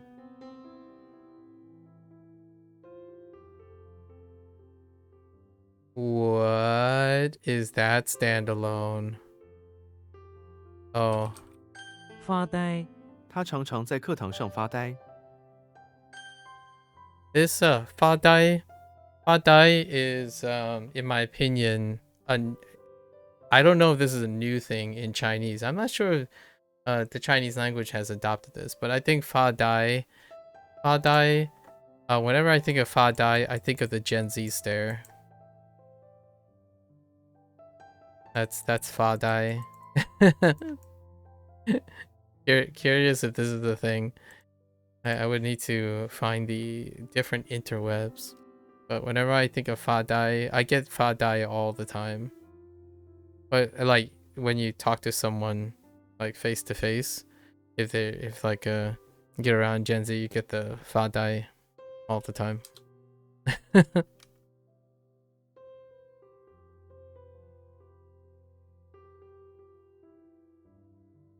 线 What in the oh, okay.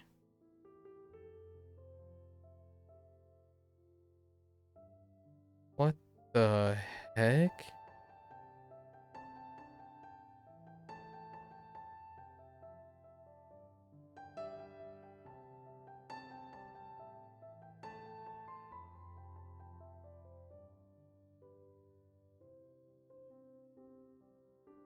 What am I? What? 心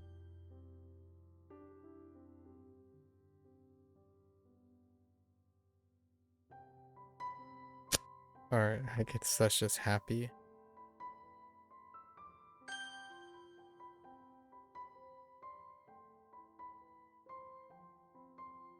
鲜艳 这幅画的颜色很鲜艳。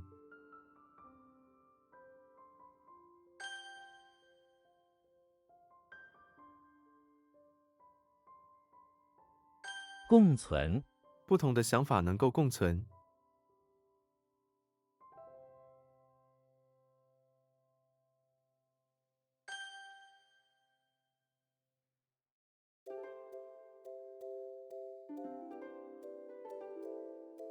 宿舍 这是我们的新宿舍。 Ah, I missed the end. 纯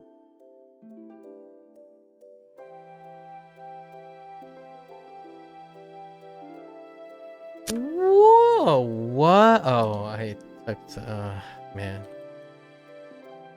What is this? Slippery? Barbarian? That's a barbarian, right? Barbarian and tree? Oh, no, it's not. It's, that's little brother. 滑梯 小朋友喜欢在滑梯上玩耍。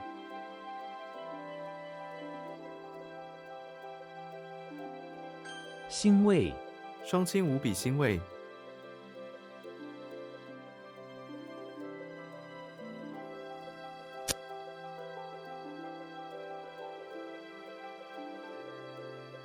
I guess gratified.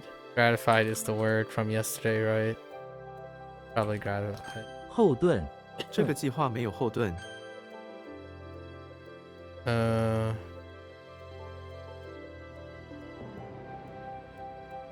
喷泉 喷泉的水喷得很高。 We're scrapping along today. Scrappy, scrappy. Very, very scrappy. But wouldn't have it any other way, right? Gotta scrap along to get some gains. 键盘、我的键盘坏了，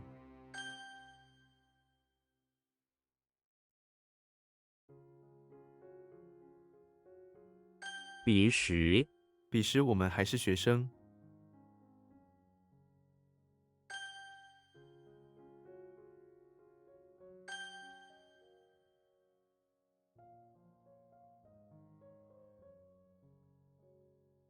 Oh, I'm about to sneeze. Sorry.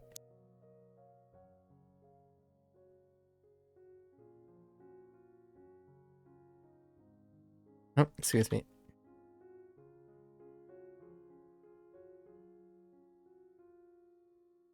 Oops. 大幅度、这次的利润大幅度增长，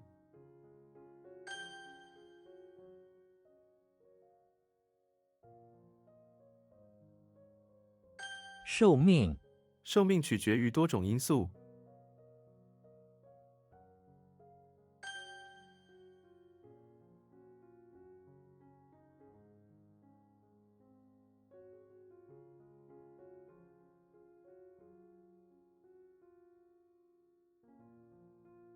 连锁店、这是一家连锁店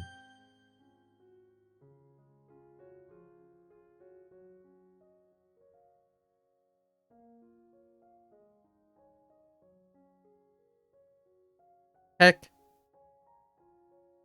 Heck. Heck. I typed the wrong thing.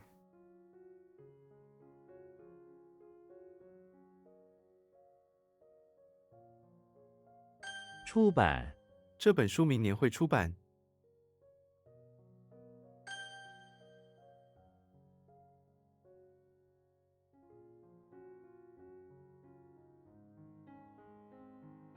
特邀、他们是特邀来宾，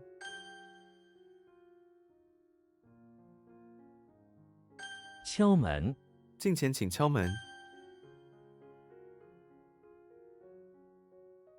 艳丽、他穿着艳丽的衣服，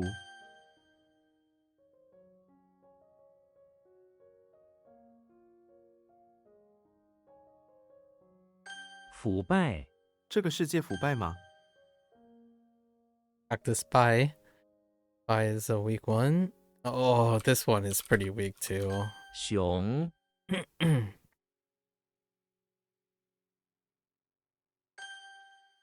Practiced it, but worried. Still worried. Very tenuous.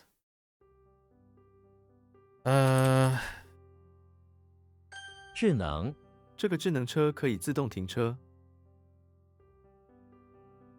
智能车 heck 智能车可以智能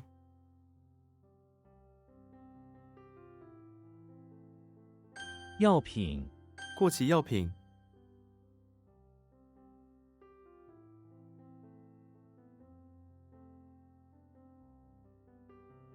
拉锁、拉锁很容易使用。What the heck?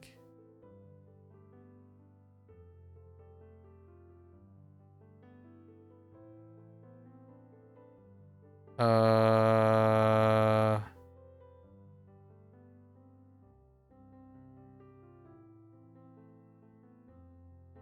围堵、唯独他有这本书， Oh my gosh, Wei is really weak. Oh, that's so weak.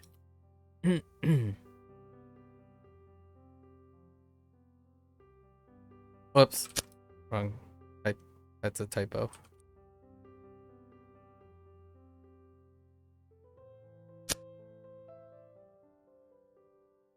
Oh, what?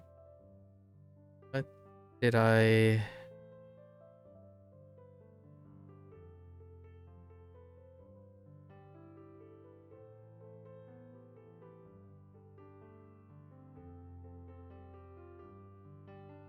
Oh. Wait.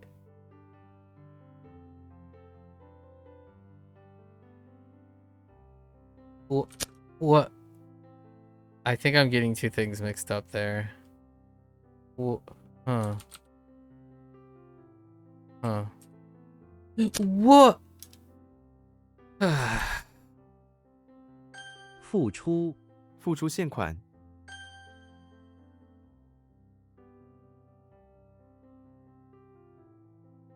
食宿食宿包括在内吗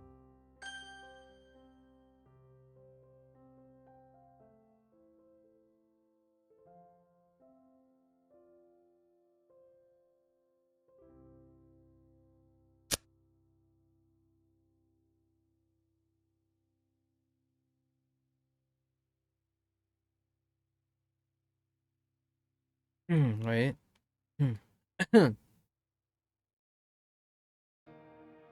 What's it? Oh no, that's a soul. I'm thinking of soul, not fingers. Yes.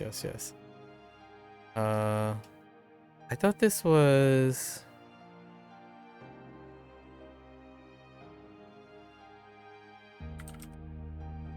失业失业表示他很闲了。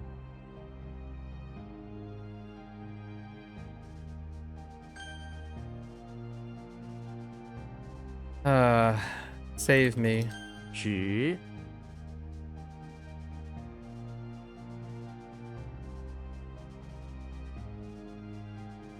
Oh, that one's really. Oh, well, not clench. Oh, that one's really weak though. 款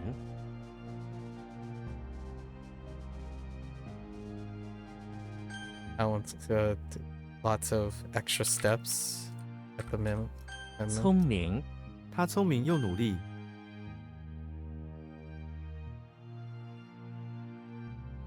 纸条一张纸条，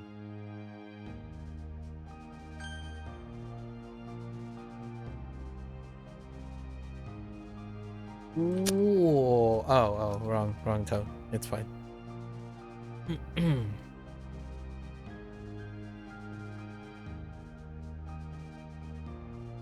Oh.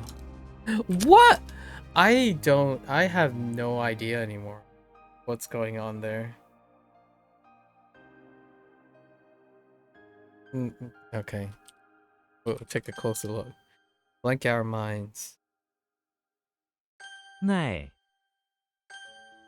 Blank our minds. I got this. 幅度气温变化幅度很大，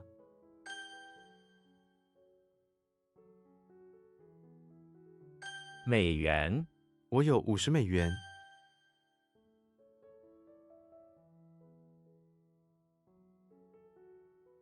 手枪手枪是一种武器， I think this is.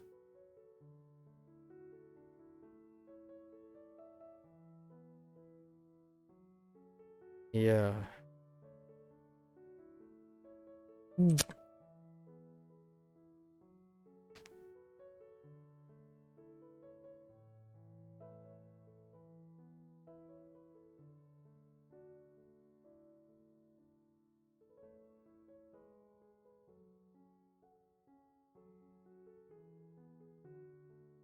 Huh.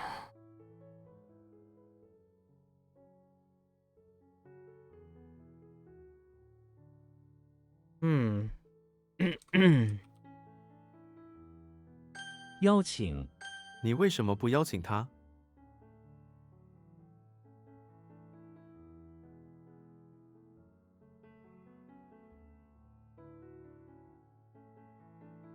记忆犹新10年前的事情，我仍然记忆犹新。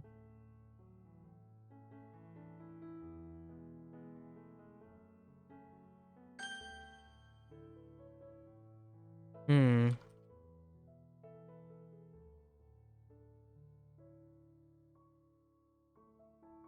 Oh, wait, no.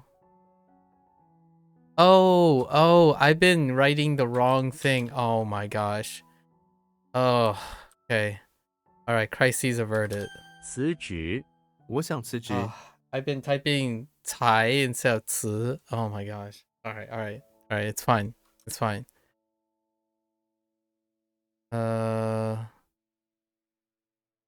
It's fine. Things are okay. Yes. 抢救，消防员抢救了受伤的人。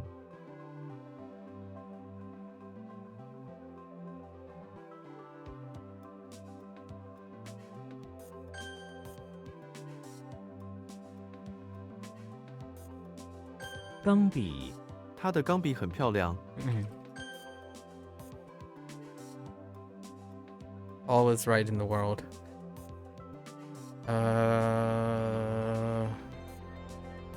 Heck.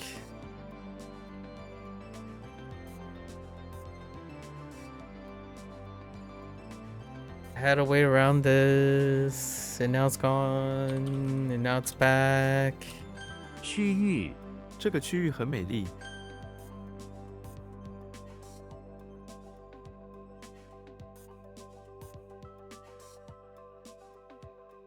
What? Oh, 礼貌 not 体貌. 赔，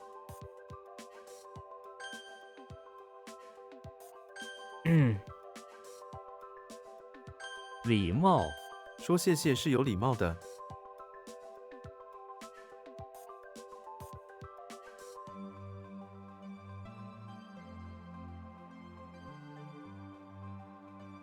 引，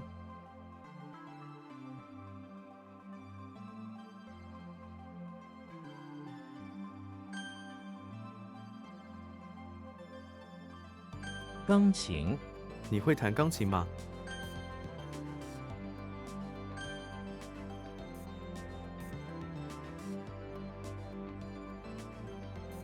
臂，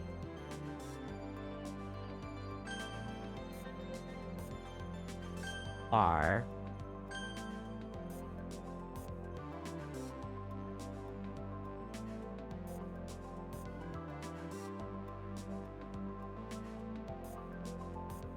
，No. It was fine.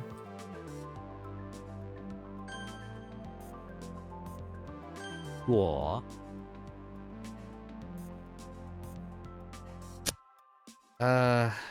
Either dodge or avoid, huh? I think dodge and avoid are the same. Oh no! No! This is earlobe. Whoops. I'm thinking of a different thing. Just kidding. It's still dual. I'm getting things mixed up. 听， It's fine. 安慰，他用 this 温 is 柔的 what's- 话语安慰他。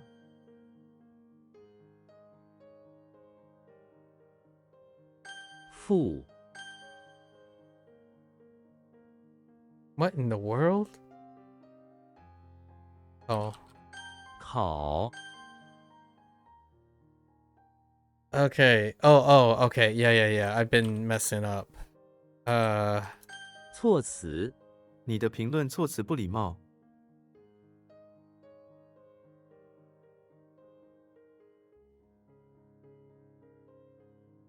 Oh. That makes sense now. So it's okay. 咸菜，泡菜是一种咸菜。 Scrappy. We're doing massive scrappiness. Oh, didn't I have problems with this? It took me a very long time. Has anything interesting happened in my life recently? I bet somewhat. I mean, like, interesting? Where do I start? Can you tell me more about the interesting thing? Like, what do you find interesting? I think we probably need to narrow this down.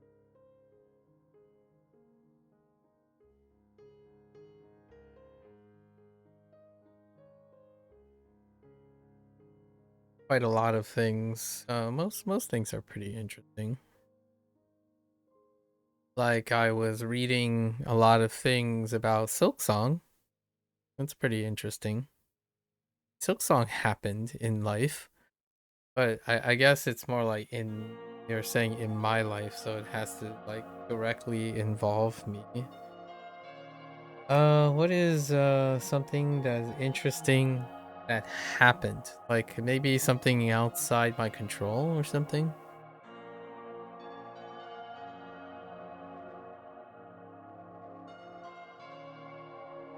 I need like we need to restrict this. I mean, most things are pretty interesting in life.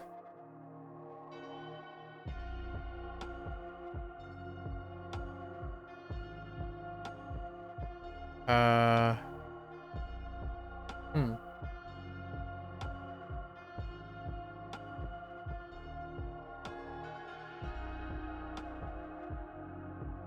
Thinking. I realized I really like Bob's Burgers again. Or like what I mean is I started watching Bob's Burger again. Since the last time I watched. It's very, very cathartic. I wouldn't say it's like groundbreaking anymore, but it's very cathartic to watch the happenstance of life in Bob's Burger.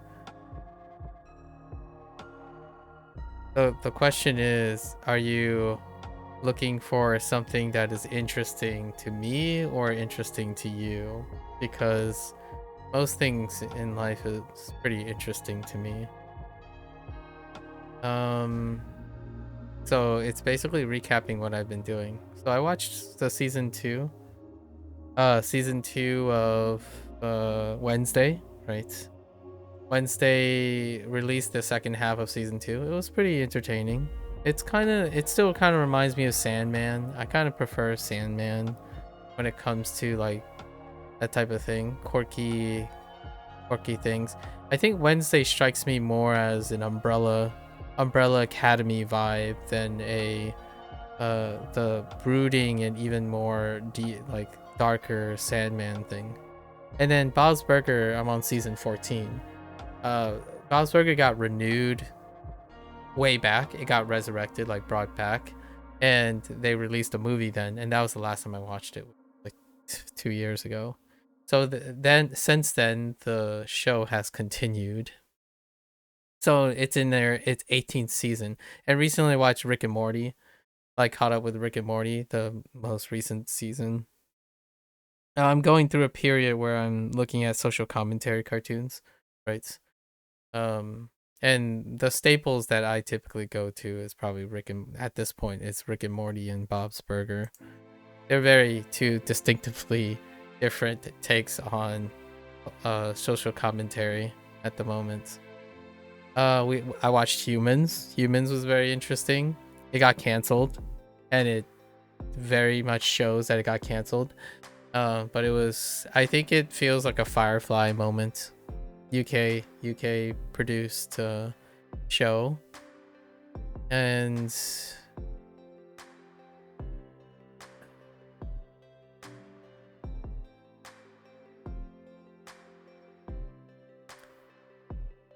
met that one person who I feel like that person is struggling with cultural adaptation, but we'll see how it ends up. I think it's probably a British person interacting with the Hong Kong environment. It's interesting seeing in real time, or speaking in real time. What's happening there? This is interesting. This is an interesting thing. I got a video comment. I don't usually get video comments because algorithm doesn't support long formats, and then the whole idea. But occasionally you get a video comment, and it creates a different stir in me, right? Like because of my propensity to analyze occurrences and probabilistic things. I got a video comment on, and this is a singular video comment. I don't get a lot of video comments, but generally I think about them, right? It's a person who made a comment on my Shogun Showdown introduction. So it's my day one introduction. and this is my like opening opinion section, and not many people comment related to things that are not results based stuff. So oftentimes when someone makes a comment about my opinions, I wrote opinion, I do all these meta thinking, and this person said they claim that they know someone who worked on it, who worked on the game. However, now the juices are flowing, right? They said that it's very interesting, like the open opinion is very interesting, but there's not much to go on, right? Interesting can mean a lot of things. They said very, very interesting, which the diction would dictate to me someone who was casually viewing. But the thing is, that someone is very important because this game that I've been playing is a solo dev project. But there are some asterisks to the solo dev. Later on, there was some person who was providing some art background work, and then a composer was brought on. However, you can also extend it even further and say, if you know someone that worked on it, it could be dealing with publishing. Because despite being solo devs and like augmented assisted solo devs, publishers could range to like the hundreds to thousands of people. And I was like, oh, that's interesting. I hope they find it interesting too. And thank you for your kind words kind of situation. But this is something that interestingly happened that piqued my thoughts of what it could be. Largely because there's very lack of information. But most of the time, the things that like are interesting happen, I feel, when people ask, is something that serendipitously happened, right? Like happenstance happened. Most of the stuff that I find interesting or that I do that are interesting in my life are intentional. They are of intentional interest. So the difference is that if you're asking, did something interesting happen? As in something that I didn't intentionally plan, because things that are intentional for a lot of people are not interesting, right? Like, if you plan to go to the grocery store, then the trip to the grocery store is not interesting unless something interesting happened during it where you weren't planning it. So that's one thing. Video comments are my source of interest. If I had the closest thing to interesting things, I can talk at length about like someone's video comment. It could be like, bruh, why Duolingo, right? On a comment, and that would be something that quote unquote interesting happened for most people because happenstance happened. And I could talk a lot about this. It gives me like challenges and things that I can talk about, but that hasn't happened in a while. So in the last 2 days, that comment happened. You can see if anything you find interesting, you could find a way for it to interest you. Yeah, that's basically what I'm saying. Like, everything's interesting. Even the thing we're doing right now is interesting. So, it would have to be something very specific. It's kind of like the chicken cat and mouse game at this point.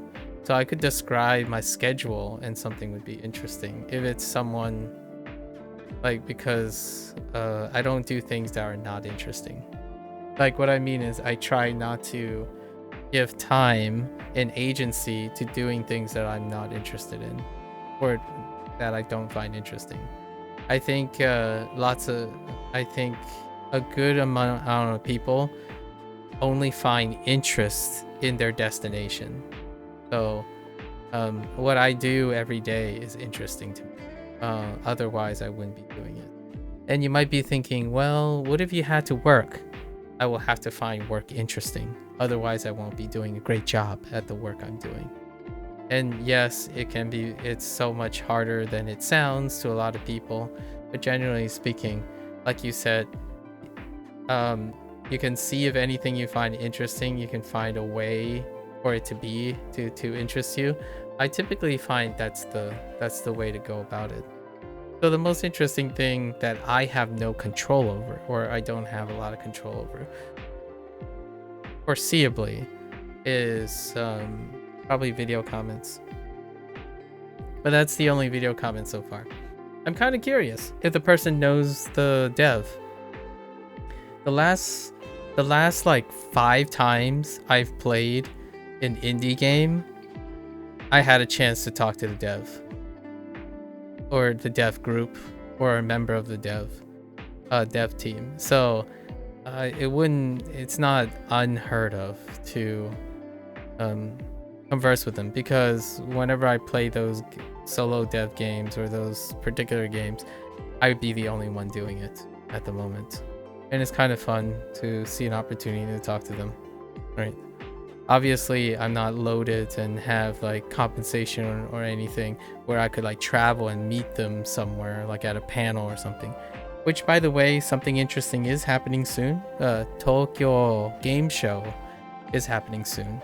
Oh, and another interesting thing that has happened, which is outside my control, of course, happenstance, is that the Apple, I'm pretty sure the Apple jaw drop or all shock or all dropping or something, there was a catchphrase. It happened today, recently. Like, it's either today already has happened today, or it was yesterday, or like a little bit earlier yesterday. I'm not sure what time it was, but the Apple thing happened.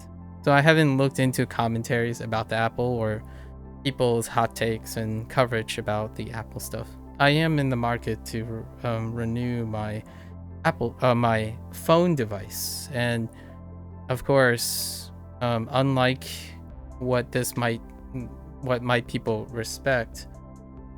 Wait, what Apple thing? It's like the jaw drop, all drop, Apple. It's the Apple press conference. It's September. This is the Apple like showcase. So, yeah, it used to be Techtober, but now it's not Techtober. It's more like Techtember, right? Techtember. It's Apple stuff now. Pixel was recently. The Pixel release was last month, or maybe it was early this month. It's between last month and this month, and then now the Apple thing happened. So it was today. So it's gonna take another day before all the like the influencers and product professionals and stuff release their remark, because I'm looking to Apple, same thing, new year. iterative design. So here's an interesting take, like if you find this interesting or not. So in order to really appreciate the elegance, right, I think this word requires a great use. Elegance often is the idea of making the small details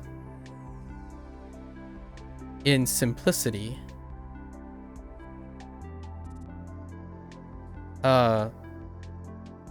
like shine brightly or have value, right? Or have high value is probably the word that like the element of elegance. So like that's an elegant solution, right? An elegant solution is something that is not overtly complicated, but also elegant in its simplicity, right? It's often something like that, right? There's a tact to it. And when we think about Apple, there are other parallelisms to Apple, like a Porsche,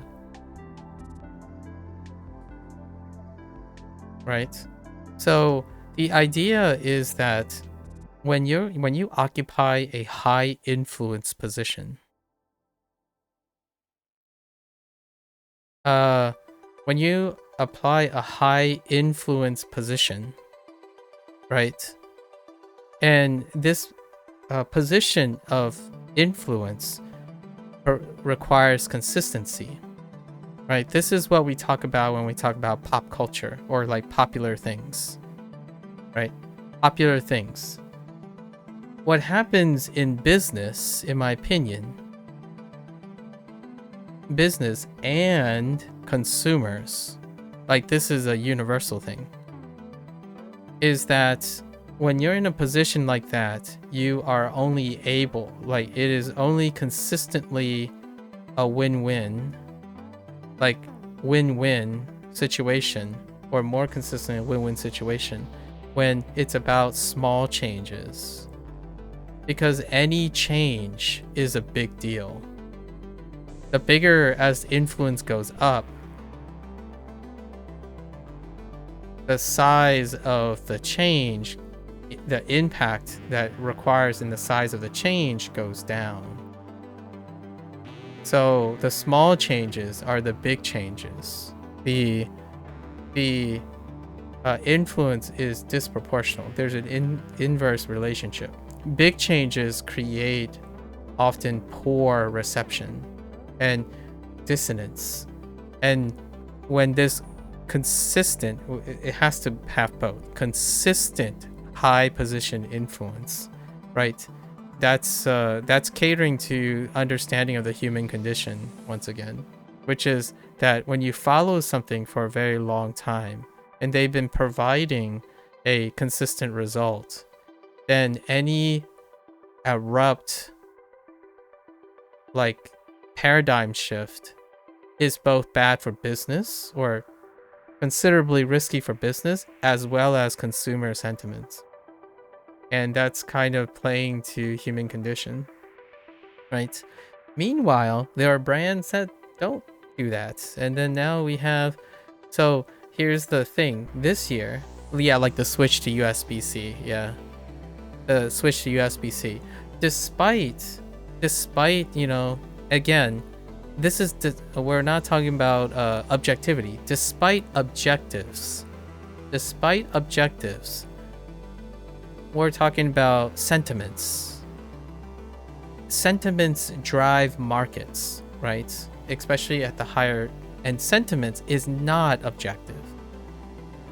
It is often loyalty. Like objectives is not coming from loyalty.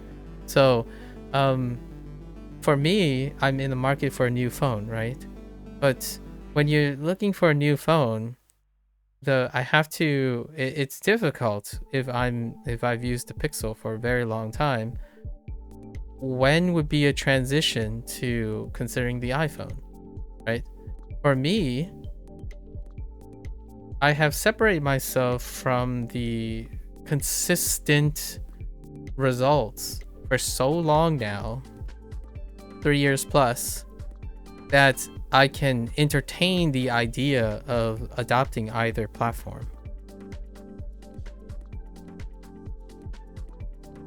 That's kind of, you just dropped your bloody AirPods in the sink. But so hear me out. The idea is you can still experience this without, it still sounds all right. Okay, that's good. Aren't those like, I thought those were like waterproof or something. Are they not? Yeah, to be fair, balancing simplicity with a lot of small details can be hard to find. Yeah, because when you have a lot of small details, it's gonna be hard to that come across as simple. Yeah, so these simple decisions, right? Apple to me represents traditionalism. Like the thing that makes traditionalism wonderful. And if there's anything that you have expressed to me, Procol, indirectly, is that you find traditionalism incredibly satisfying. So what I mean by that is like a long history of nuance. The devil's in the details, right? The devil's is in the details.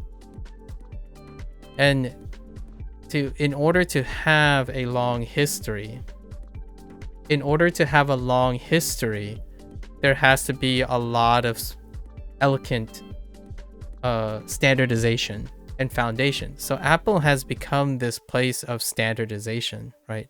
Apple has set these standards, and then it's up to other people, to other competition, to want to dethrone the standard and become the new standard.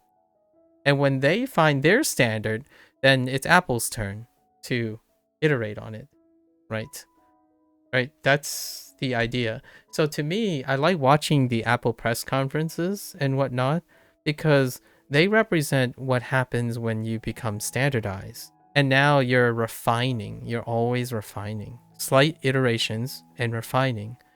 Because the last time I checked, I'm pretty sure people can appreciate the idea of a margarita, margarita pizza from like what is the place? Naples, Naples, right? Naples. am I having a stroke? I think I might be having a stroke. Hold up. Yeah, like Napolese pizza, right? Napolese pizza, margarita from Napolese. And this is traditionalism.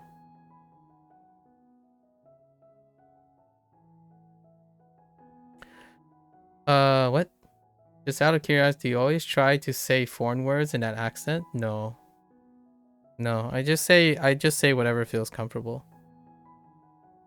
Margarita is how I pronounce margarita. A margarita is a drink.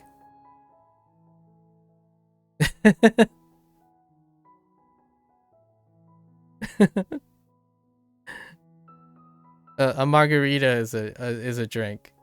Margarita pizza is a margarita pizza. So I shift accents because of what I'm referring to. It's out of convenience. So whenever someone's like asking for a margarita, they're not talking about pizza. Usually.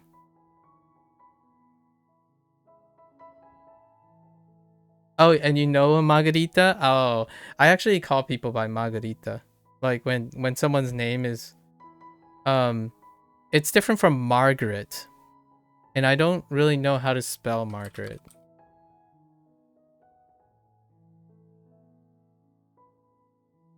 Oh, it has an E. Yeah, like the closest thing I can have is Margaret. Yeah, Margaret. I still call people, yeah, Margaret.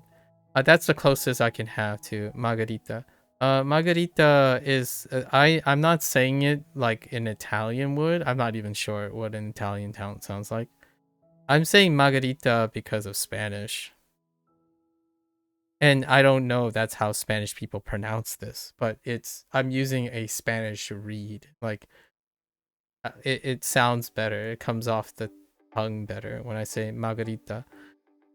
Uh uh uh wait, how do you say it in English? Um Margarita. Yeah. When you get like a margarita, like a drink, the margarita, I don't drink very often, so I don't say this too often. But I hear people say margarita. I actually hear people say margarita more than margarita. It takes me a while to find margarita, so you can tell which one is more common. I got other examples like sushi, right? Sushi. Sushi takes a while. I had a more recent one. It was in the game. It was in Phantom X. Closer and closure. Closer and closer. Right? Now, this is closer when talking about position. This is a closer when thinking about a person. But I had trouble saying closer because I kept saying closure. Closure, which is, to close down. Because this thing is more common in Chinese. So whenever I was trying to say this when I was playing like P5X, I'm like closer. Like I couldn't do it. Like it took me a while. So this is like a recent interesting happening. Closer. I don't say closer when I'm referring to the person. It's a closer. A closer is someone who close up the deal, right? Like a closer. Or like a baseball player closing up the game, right? But closer is when you're saying like come closer, right? So that happened recently. Sashimi, right? Sashimi. Sashimi. Yeah, sashimi instead of sashimi, right? You've heard that a lot since you've been watching Suits. Yes, closer. Yep. That's where I got the closer from. I don't actually use the word closer at all, except when I coincidentally watched a baseball game, like a baseball show, like an anime or something, and then it comes up a lot, and then Suits in like business, politics, a closer. See, I said closer again. A closer. Sashimi is another one. Tequila, right? Tequila. Tequila. No matter what, I don't usually tequila. I still say la mixed up. This is a hybrid word for me. So I combine two. So a tequila is ta, but it's not ya. Here, tequila is not correct. Is also a hybrid word. Tequila would be closer, right? But this is a great example. Or like in enchilada, right? In enchilada would be another one. Lots of Spanish words. Spanish words are like it's hard to express how much, in my opinion, Spanish is part of like metropolitan life. When you spend a lot of time in metropolitan areas in the United States, and it's incredibly underrepresented online. Like it's so heavily stereotyped that Americans like have no perception of another language. It's to the point where that's the common statement from foreigners. You can give yourself away easily that you're a foreigner who speaks English, like is in an English speaking country, making a comment about the United States, especially when it comes to the English that's in the United States, right? It's very difficult to do anything in the United States without accidentally coincidentally encountering a different language, and it's typically Spanish. But others, like it's hard to go to the city without encountering multiple languages. And it's not because of English. It's because of the existing culture in metropolitan areas, which are still vastly underrepresented. It's often incredibly stereotyped. Like, even when you go to, like, I don't know, a middle of the nowhere suburb, and then you go to a pizza place. Pizza, it's hard to not pizza. Like, pizza pepperoni, right? A hoagie? Listen, if someone can explain to me why I'm saying hoagie, you'll understand, right? That's kind of why I feel like it's an incredibly unfortunate double standard. The internet has this way of using generalities to the point where just because you don't hear it or see it enough doesn't mean it doesn't exist. It exists actually far more frequently than people. Things that are internalized, right? Things that are intuited are often considered unseen until you actually experience it. And for me, yeah, my accent, or what do you call this? My accent exists. It exists a lot. In fact, most of my English has accents. When I go to New York, my accent changes. My English accent is dependent on my regional exposure. So like if I go back to Maryland, my word and my diction kind of changes over time. It's very difficult to illustrate unless you're with the person and then you notice that person spent some time somewhere else. And again, I would go back to the interesting thing. You know, the devil's in the details, right? The problem here, in my opinion, the funny thing, in my opinion, is that those who are foreigners, who generalize English, are guilty, quote unquote, guilty of the very thing they accuse English speakers for lacking. And to me, that's not a bad or a good thing. That's understanding the human condition. That's understanding human condition. You often can make generalities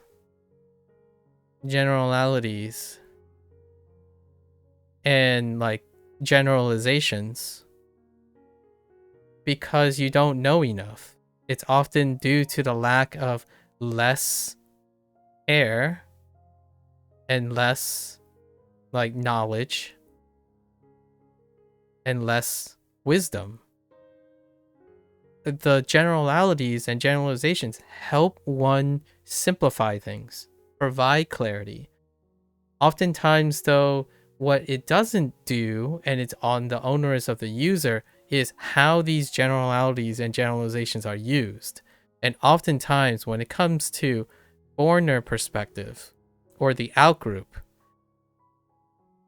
you can either weaponize it, right?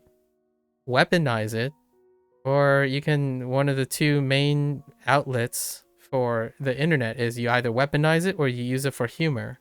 And if I had to choose between the two, which these are the most represented ways that this type of thing is being used, I prefer humor. And that's kind of what I lean towards. It's not to say that you can't weaponize it to move people to do things. Like, hey, English speaker, it's pronounced this because it's from our language. And I'm like, yeah. But first, in order to say that so trivially, it's like, do you know who the English language belongs to? And they're gonna say, well, England? Like, no. At least in my opinion, that's not how an English speaker would say it. It belongs to all the people who speak English. Like, it's very difficult to define now. Like, you're gonna have millions of different answers depending on where you are. And still, if you're from England, right, like if you're British or English, right, you're gonna say, well, it's our language. It's like, well, yes, that's the same aspect where the ownership is easy to generalize when you no longer appreciate anything outside of it. So like, I don't like, for me, it's very hubris. I keep myself from being too prideful to say like, oh, that's how you say things in English, because I am an English speaker that appreciates the English language to the point where now I apply that same logic to everything else. Like, is it your Japanese Or is it Japan right? Is it Japan Japanese? Or is it outside Japan Japanese? A foreigner who lives who does not speak English, not English studied, and are really into English itself would not be able to appreciate this distinction. Because they can't possibly imagine a situation where the language itself can be different in a different place, or it can vary in a different place. And you might be thinking, oh, are you suggesting they can't? No, I'm not suggesting they can't appreciate this. I'm suggesting that it is normal for them to think this way, because in Japan, there's still dialects. And when you talk about dialects, the same thing still happens. If you think your dialect is the superior dialect, then the other dialects are incorrect. So it happens at any level, and that's part of the human condition. You have to understand, or one must appreciate, that it's relative to the exposure. And I think one of the key things that give away someone who uses English versus someone who cares about English is very distinct, especially the response. And for one of them is accents. It's funny because I do it intentionally. I actually explore English.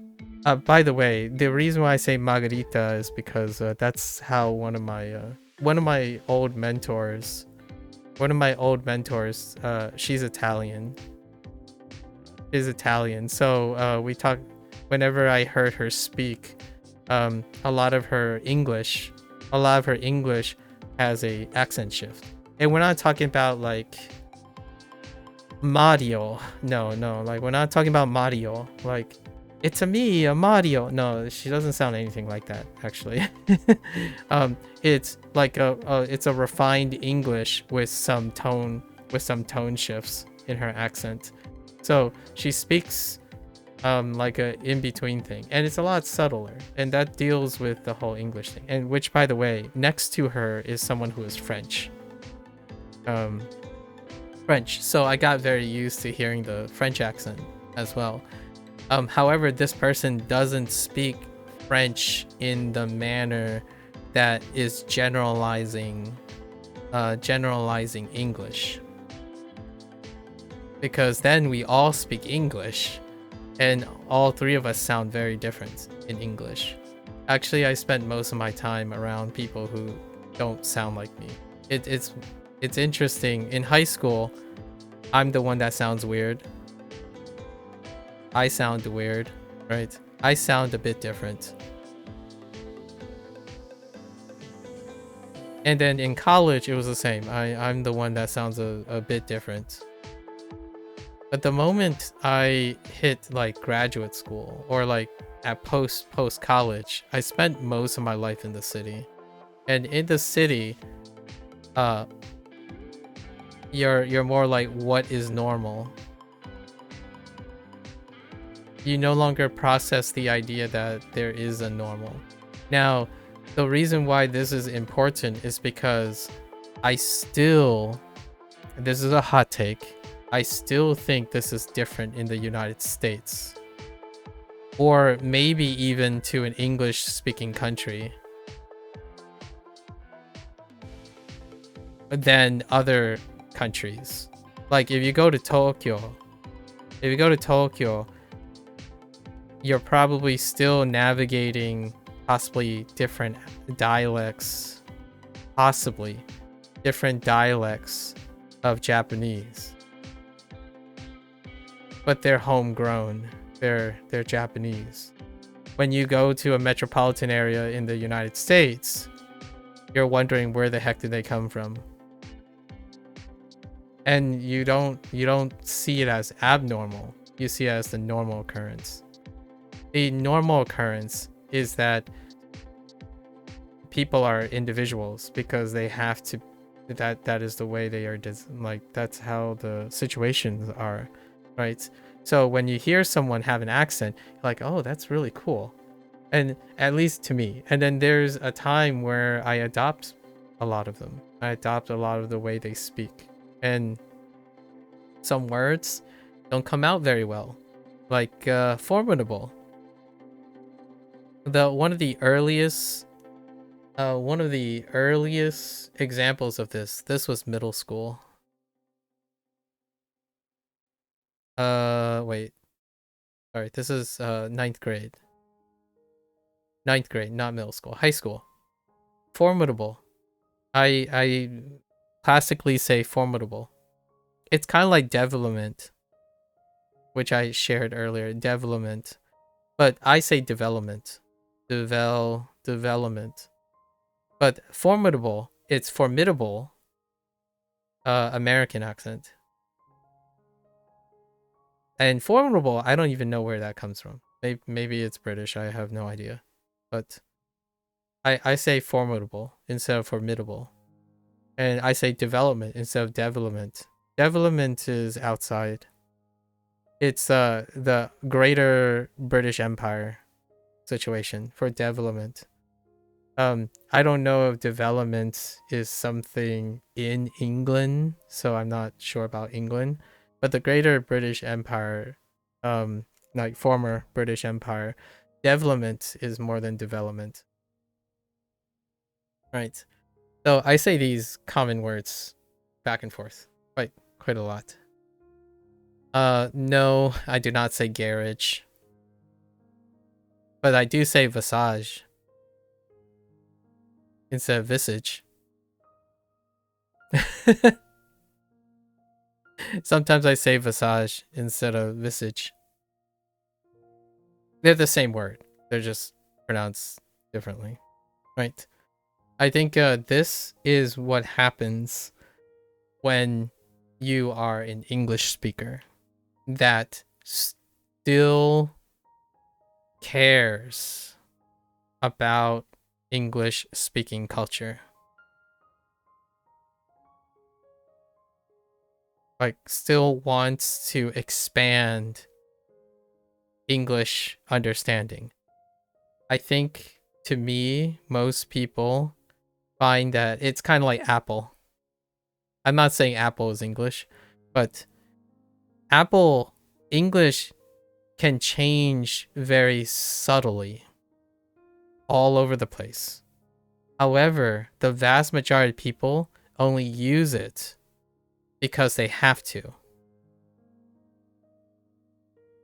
Or because it's convenient is probably the better word. Because it's convenient.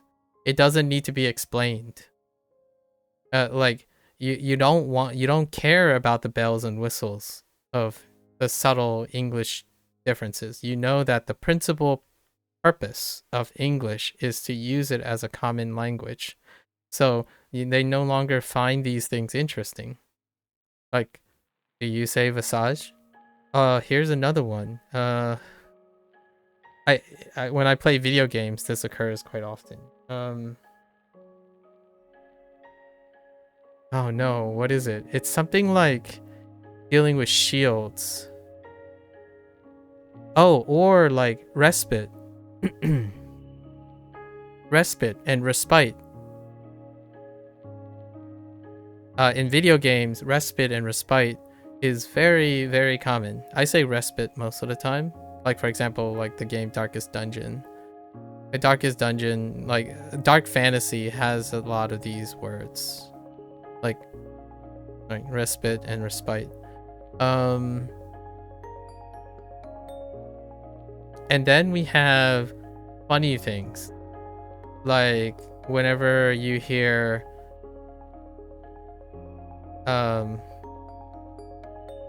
aloha or something like that.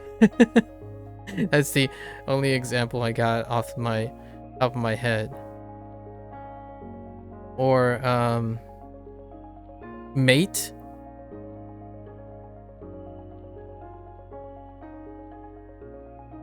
Buddy.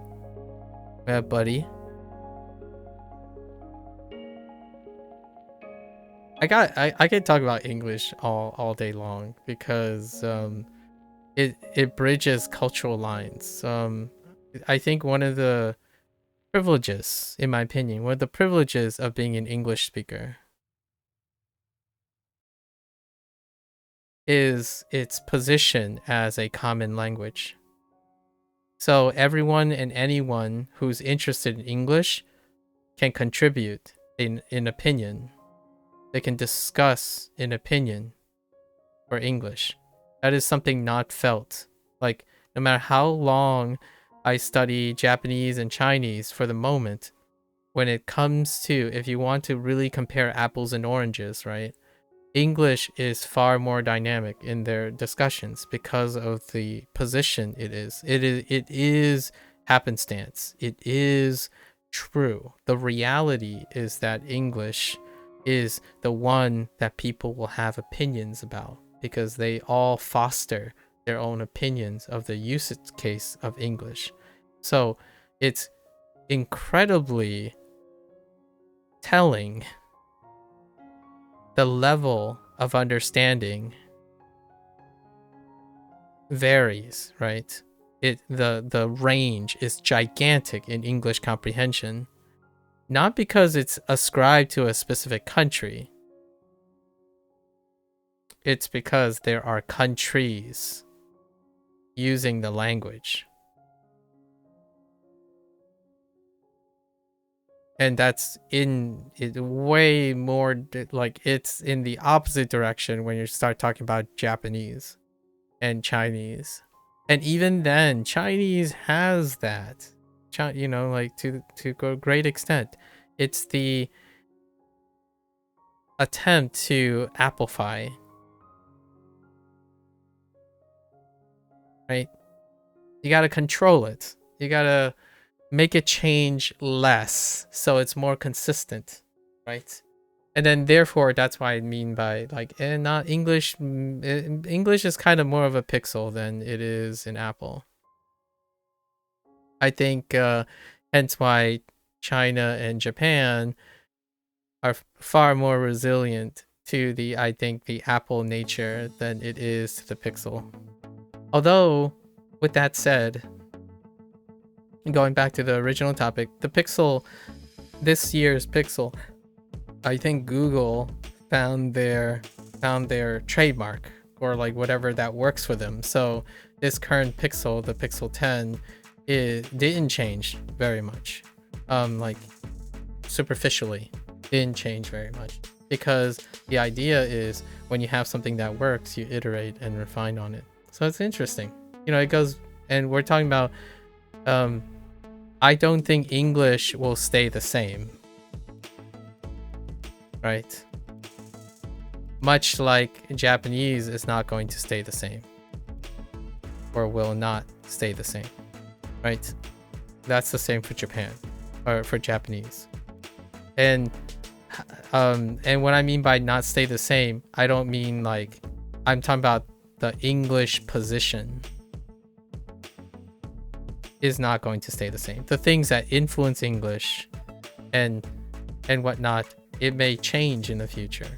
Who knows? One day, like Spanish is like, okay, well, we prefer Spanish over English. So then Spanish occupies the position of lingua franca, right? It could happen. Who knows? The idea is right now, the reality is when you are an English speaker, primarily an English speaker, is often hard to empathize with someone who is not a primary English speaker.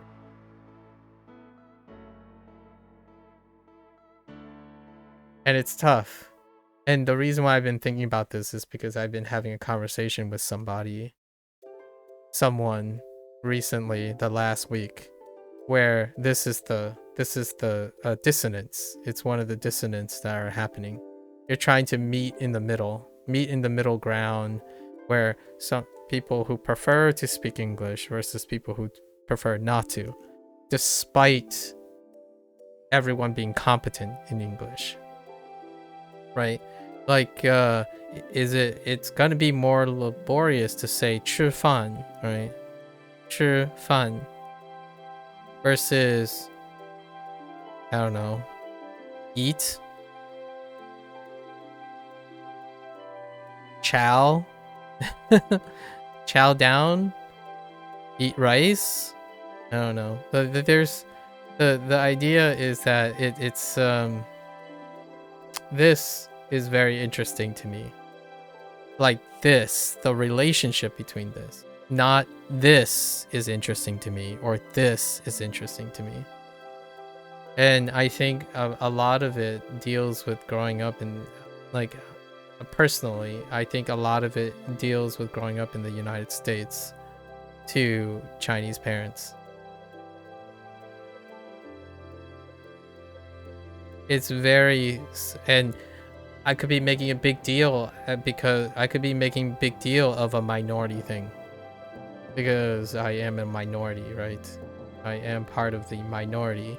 So, you could say that I'm trying to represent something that might be underrepresented because the reality is it is a minority of the thing. And that's why I find it interesting, I guess. Lots of these things are connected. I like the details of little changes. Little changes are interesting. And I'm glad you noticed that, Procar. I'm not sure Margarita is all that different sounding from Margarita.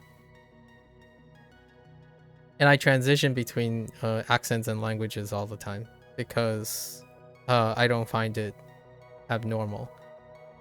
A lot of other people will probably find it pretty abnormal, like croissant, right?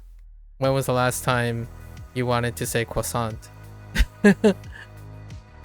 Well, actually, I don't know if British. I'm not sure. Do UK say croissant? I'm pretty sure they say croissant. No, I think I say not croissant. Croissant. How do you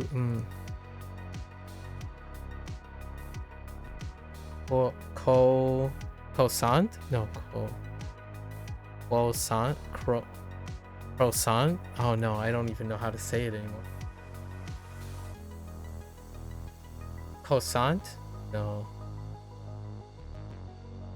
I see. It takes me a while. Like I forgot how Americans say croissant. Oh yeah, croissant. Croissant. Yeah, croissant. Instead of croissant. Croissant. Croissant. Something like that. Or like Chibata. That's not how. I don't think that's how. I don't think that's how. Whoever says this, but I say Chibata. Now instead of Chibata, ch here. I say Chibata.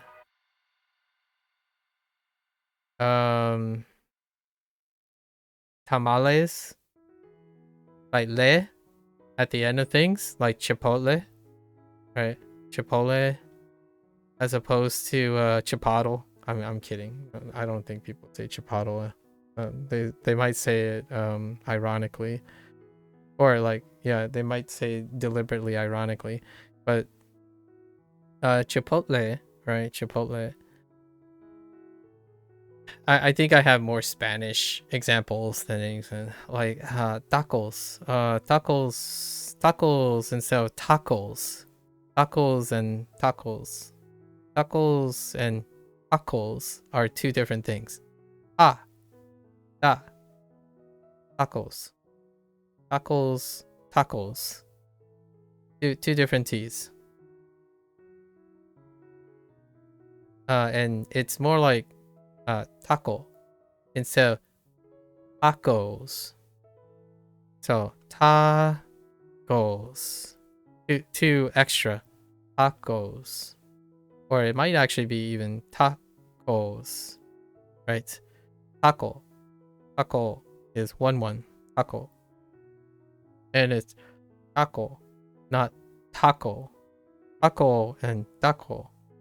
Taco, taco. Slightly different. You probably can't even hear it through the mic. That's perfectly fine. I was trying to like exaggerate it enough so that they can be heard differently. It's like all of them. It's like tamales, tamales, and tamales. It's kind of like for Chinese, it's like 知, right? 知, 知, 知, 知, 知, 知, right? Or I, die, die, die, right? Die, die. Whoops, I said it backwards. Or k versus k.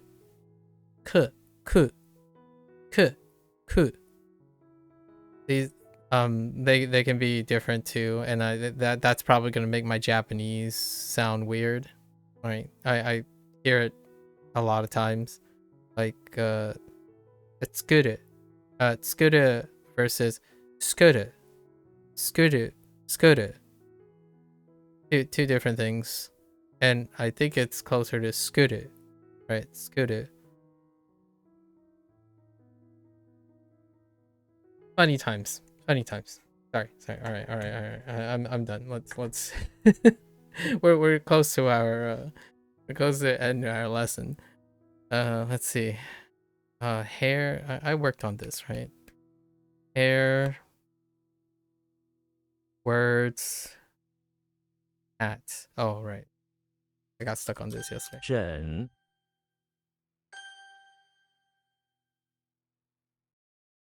I want to work on a British accent. British accents are cool. Sorry. I've been watching quite a lot of British programming. I really like the way the characters sound, like the actors sound in Humans. It was fun that they incorporated a few Americans in the mix, like in one of the seasons. So it made like a I enjoy shows that have both British actors and American actors, or British playing Americans, etc. But I absolutely, it doesn't happen very often. It happens more often in science fiction. But yes, not fantasy actually. Surprisingly, it happens less in fantasy. It's more science fiction when the rarer show comes about, because it costs a lot of money. It's very uncommon, right? It's difficult because it has to be filmed in a place that's appropriately have those resources. But I absolutely love it from the occasional time when there's a show that features multiple different nationalities when it comes to English. So if it's an English produced show, right? This is why I think it's an incredibly terrifyingly mundane and disappointing aspect of generalizing English speakers. The idea that you speak a language in which that language could be represented so many different ways, and in like internet, and especially on the internet, you rarely meet a situation, and when they do happen, I take notice because I enjoy it quite a bit. It's where my social norm is, which is a minority social norm, especially even in the United States, right? Is the idea that when you hear a show and there are 7 people speaking, there are 7 different accents, because the show represents the metropolitan area. Like when you see like a show that takes place in New York City, it would be awesome to hear multiple accents, because it's very difficult to go through New York City without hearing them. Now, it will be interesting. Here's a big one that's really relevant in soon. 2026 is the year of GTA 6, right? And GTA 6 is, for all intents and purposes, modeled the new like quote unquote Vice City-esque thing is kind of modeled after Florida. And Florida has a lot of accents. And it would be really interesting to see how they capture that feel.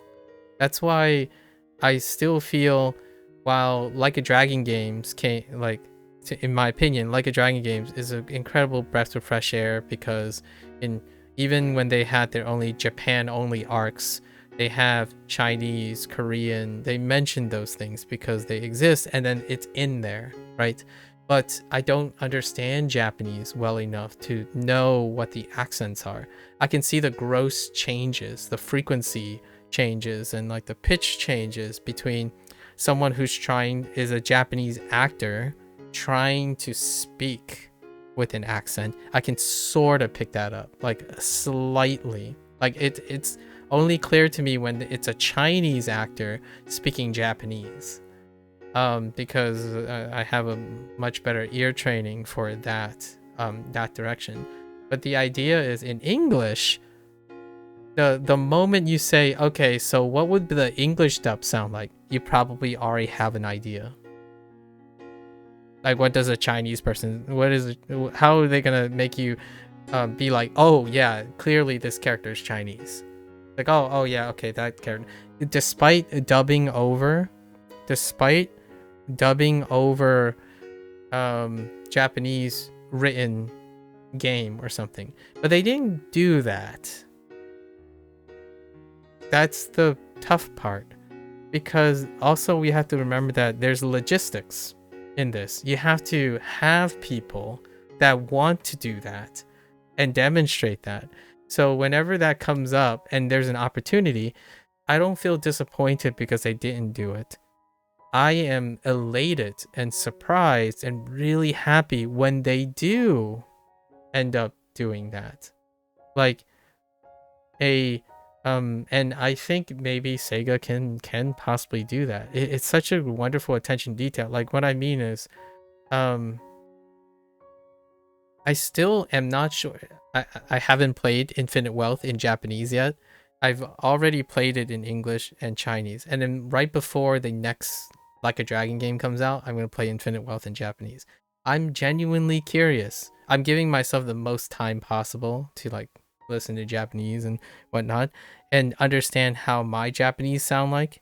I'm not talking about trying to sound native. I'm like, naturally, when I'm learning Japanese, I'm going to have an accent. And that accent is something important to me, because I want to know if I can pick something up when they speak Japanese over the game that takes place in Hawaii.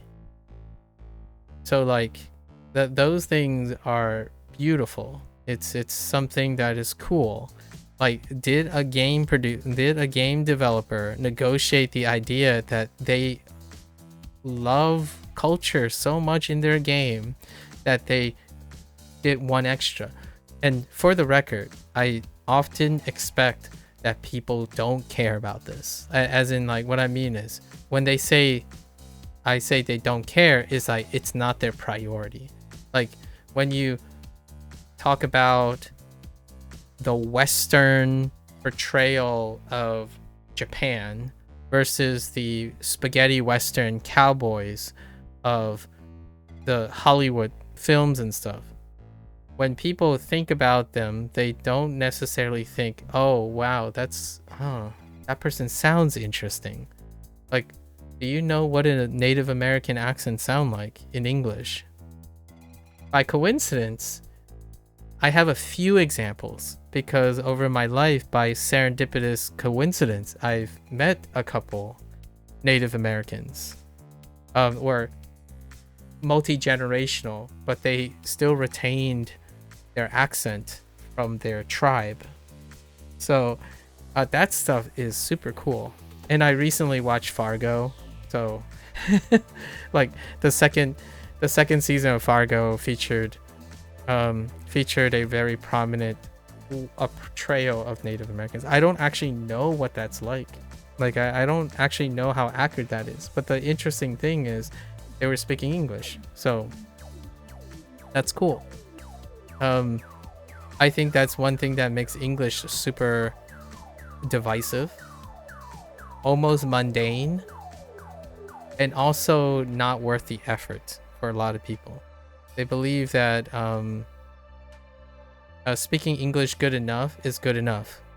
So the downside to all of that, in my opinion, one of the dissonance about that is those individuals I feel are likely also those individuals who would criticize other people for speaking their language good enough. I don't think it's a two-way. It's a two-way streak in the sense that if you can appreciate that people speak your language good enough because they see it as a serviceable thing, and their priorities, then you would have the courtesy of being able to empathize with that. But an individual who would generalize another language as being subpar or less interesting or more difficult is suggesting that the other side is different people. And to me, when you're learning a language, I almost feel like that's the opposite of what you're going for. You're going for a connection. But meanwhile, the people that you get exposed to all the time are individuals who keep saying, you're different from me. And that's true, right? So you could say, well, yes, that's objectively true. It's like, well, yes, it is.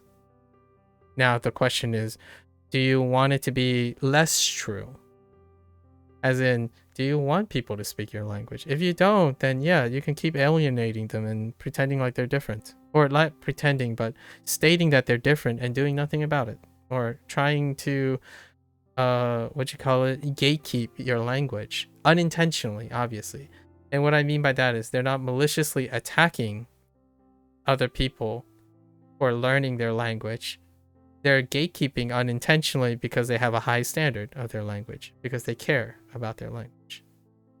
And then, you walk around and an English speaker comes by, it's like, whoa, that sucks. You suck because you're generic. You're an English speaker. And English speakers, English is just terrible because everyone has different rules and different things. Like, well, it's a subpar. It's a mud of a language.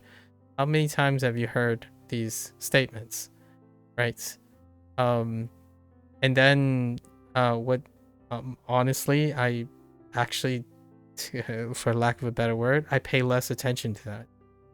I pay attention to people who celebrate in the mess, the chaos, especially French. French and English dynamics, when used for humor, is incredibly palpable. It's one of those things that it's great to learn different languages because you can't go back. In my opinion, one cannot go back to seeing language the same in a lifetime. Your life does not, there's no take backsies. Like, you can't unhear Margarita, right? You can't hear nonchalant, right? The lant, not the lant or lant. You can't hear the ta in taco from taco. I hope no one says taco. I say taco all the time just as a point of humor. Or my favorite one is saying vagina. Vagina. Or like quesadilla. Oh my. Gojujon, right? Gojujon. Tteokbokki, right? Tteokbokki is one because Korean food or Americanized Korean food is very, very trendy. So you have at least tteokbokki as one of the words. And gochujang is very, very common. Sriracha, right? Sriracha. I don't even know where's sriracha. I don't say sriracha. Shara, like sriracha. I say sriracha. La. la, sa, si, sha, la, chalacha, instead of sharacha. Yeah, sharacha. Because I don't like the r. Despite learning Chinese, I don't use r too much, like ro, ra. It's kind of funny because some people say those sounds don't exist in English, and I'm like, well, yes and no. Like character, kara doesn't exist in English. Well, yeah, well, character, character, like kata instead of cutter.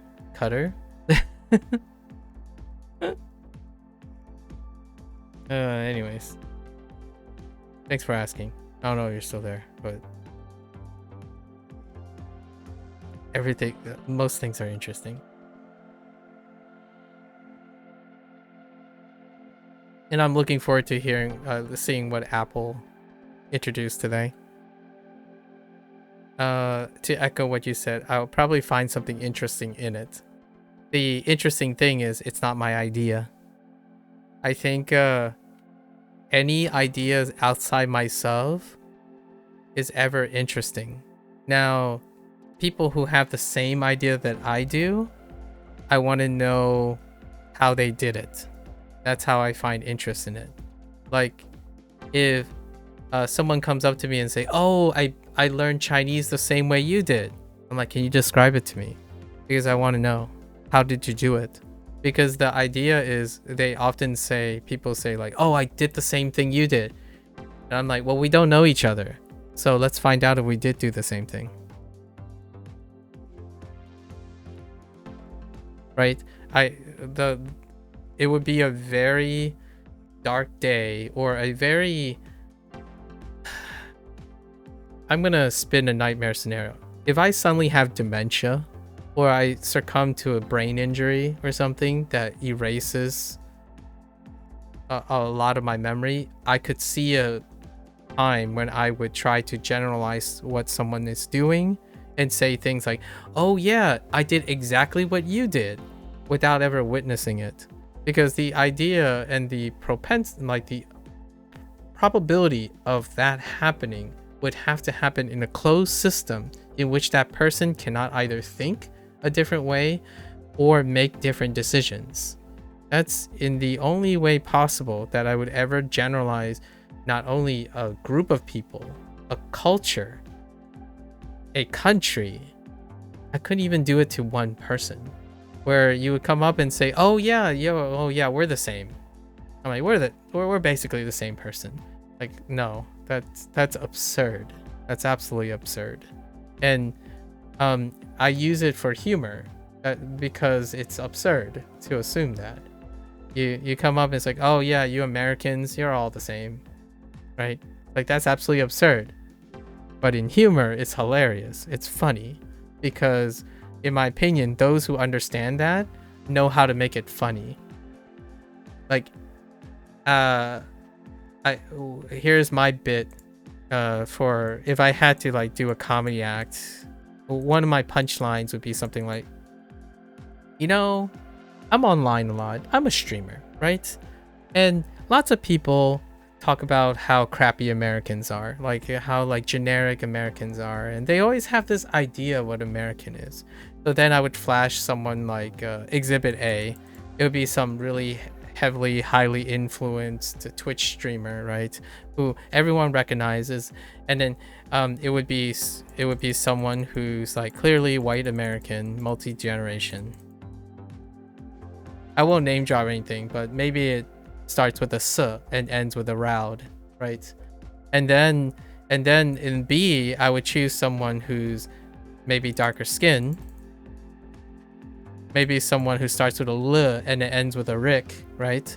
And then I would show myself. It's like, well, you know, they always have this, and it just keeps going. And the bit is that, well, which American were you thinking? That's the comedy bit, right? The truth is that whenever someone doesn't point something out, The obvious nature is A is very much different from B, and C happens to be me.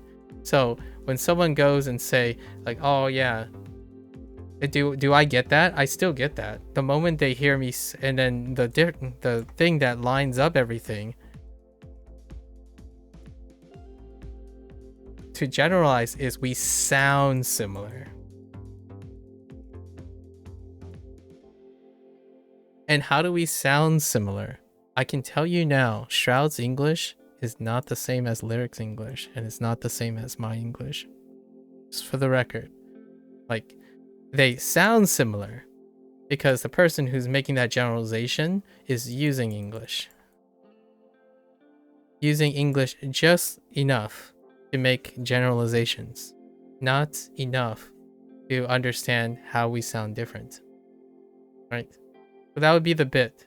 But the bit would be a little bit more snarky, right? Like, I would have like a PowerPoint presentation on the right. It's like, well, so what is your average Twitch streamer looks like? Just click to someone who's obvious, right? Obvious. It's like, yeah, they're typically Americans. Like, then you would click to something. It's like, yeah, just like this guy. This guy looks very much American. And then at the very end, it would be like a picture of me, and be like, yep, typical American. That's what everyone pictures when they think about what an American streamer looks like. Right? Life happens, and the nuances, I mean, to me, that's low-hanging fruit. Personally, that type of humor is funny because it's also very obvious, and it's pointing at a reality that is not interesting until someone makes a point of it. And I love humor like that. I absolutely enjoy people who make that type of humor. Unfortunately, I think that type of humor can become very personal to people who are prideful and have lots of like steeped in traditionalism, because what happens then is they're going to say, well, no, not really, most people are still that, right? Like, most people are still white Americans. I understand that, but do you understand that when you say statements like, oh, all of you do this, all of you do that, all of us do this, all of us always do this, us as this is doing that, it's not true. The burden of evidence, right? The burden of proof is in the person who makes the claim. So when you make the claim that all or most, and then you're talking to someone who's not part of that segment, then it's funny, or it could be funny, or offensive. And I think the whole accent thing, I'm very unapologetic about it. So when someone gets offended, I know who I'm talking to. When someone finds it interesting, then I know what kind of person I'm talking to as well. And you have, for me, I have to understand how to respond to it. When someone says like, why do you say it that way? I find that very intrusive and annoying. Can you just speak like normal English? I'm like, oh, okay, my apologies. Sorry, I was talking about margarita pizzas. Like, do you like margarita pizzas? That kind of thing, right? Anyways, now we're gonna take back and wrap up our session.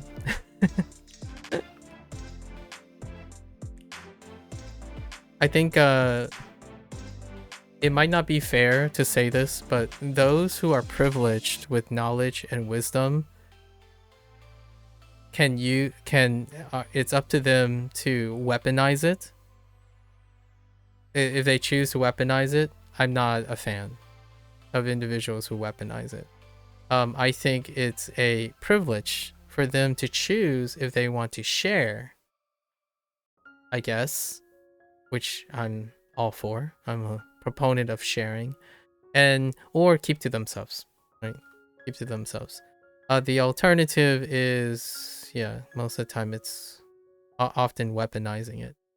Nowadays, it's like, oh yeah, you're doing it wrong, versus you're doing it differently. That's telltale signs of pride versus interest, I think prideful people are not interested in what other people can do with it. They are interested in that you do not do it wrong. Right. Uphold the things. Hence, iPhones don't change. The same thing, another year, with a subtle tweak, so that iPhones don't do wrong. They always do right 99% of the time, with a slight dabble of change. And change only comes when being forced to change or being competed to change. So, in this case, you have an invading party that is a competition to change. Or like, here's a really interesting one. The Japanese language grows faster outside of Japan. Which, if you think about it, might not be that difficult if you're talking about rates. If the Japanese culture goes viral, there are far more people outside of Japan than there are in Japan. Just because 99.9% of Japanese speakers are in Japan doesn't mean that 2% of the world's population being interested in Japanese is not greater than 99.9% of the people who live in Japan.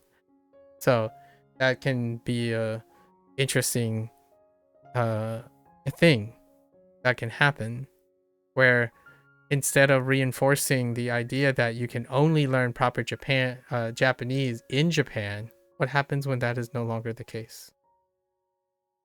And I think then we can finally have a discussion about how foreigners talk about English. Because when you think about where do you want to learn proper English? I would love to hear people's response to that. Where do you think you would go to learn proper English?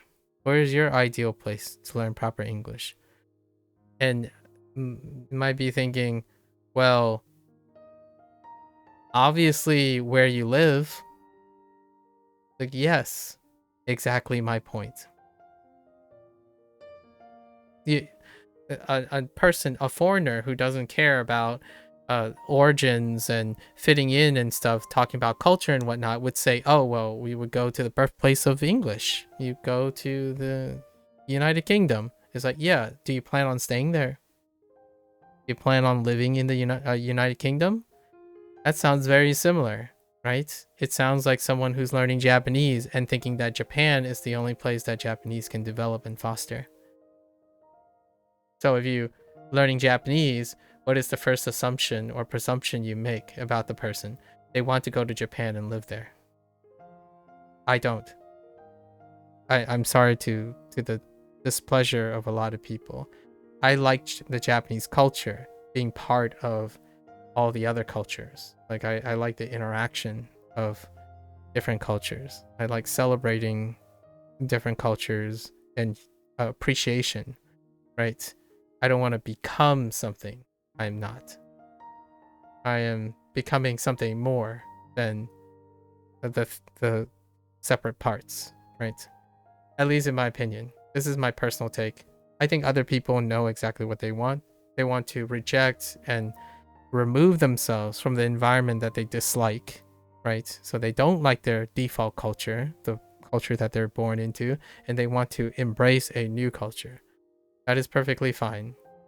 It is your prerogative. However, it is not your prerogative to remove the choice from someone else because they want to do it differently. You could try, obviously. You could say like, well, you might like my culture, but my culture don't like you. Yeah, good luck. I guess good luck with trying to do that. I'm not entirely sure if there are people who find that as a negative, but most certainly on the internet there are people who do speak as though it's a negative, right? They want people to care about their culture, but at the same time, they don't want people to learn about their culture, they want them to instantly become masters of their culture, right? Well, the thing about learning is it's a process, and that process has many steps, and that process also leads to different outcomes or differing outcomes because the person's environment is very different. If you're learning Japanese in the United States, no, the methods that are in Japan will probably not be applicable in the way that you think outside of Japan. So whenever someone goes around and force things like, oh, well, you can only learn real Japanese in Japan, it's like, I agree with you. If real means that if that is it, then we might as well rename the Japanese that's outside of Japan, which is what the argument is all the time, like in my opinion, ubiquitous about Americans. Whenever they talk about the American culture, a foreigner, right, someone who is outside of the United States would say, well, they just borrowed everything. So it's insulting to call something of which it is not anymore. And I'm like, okay, then that's fair. So when they rename it, the same group, I would say, well, that's kind of insulting to call something that's clearly borrowed from this. You should call it what it really is.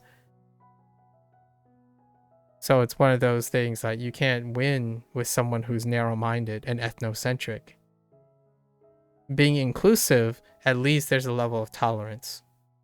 I mean, there's still some level of tolerance for ethnocentricity, but generally speaking, it's not. Right?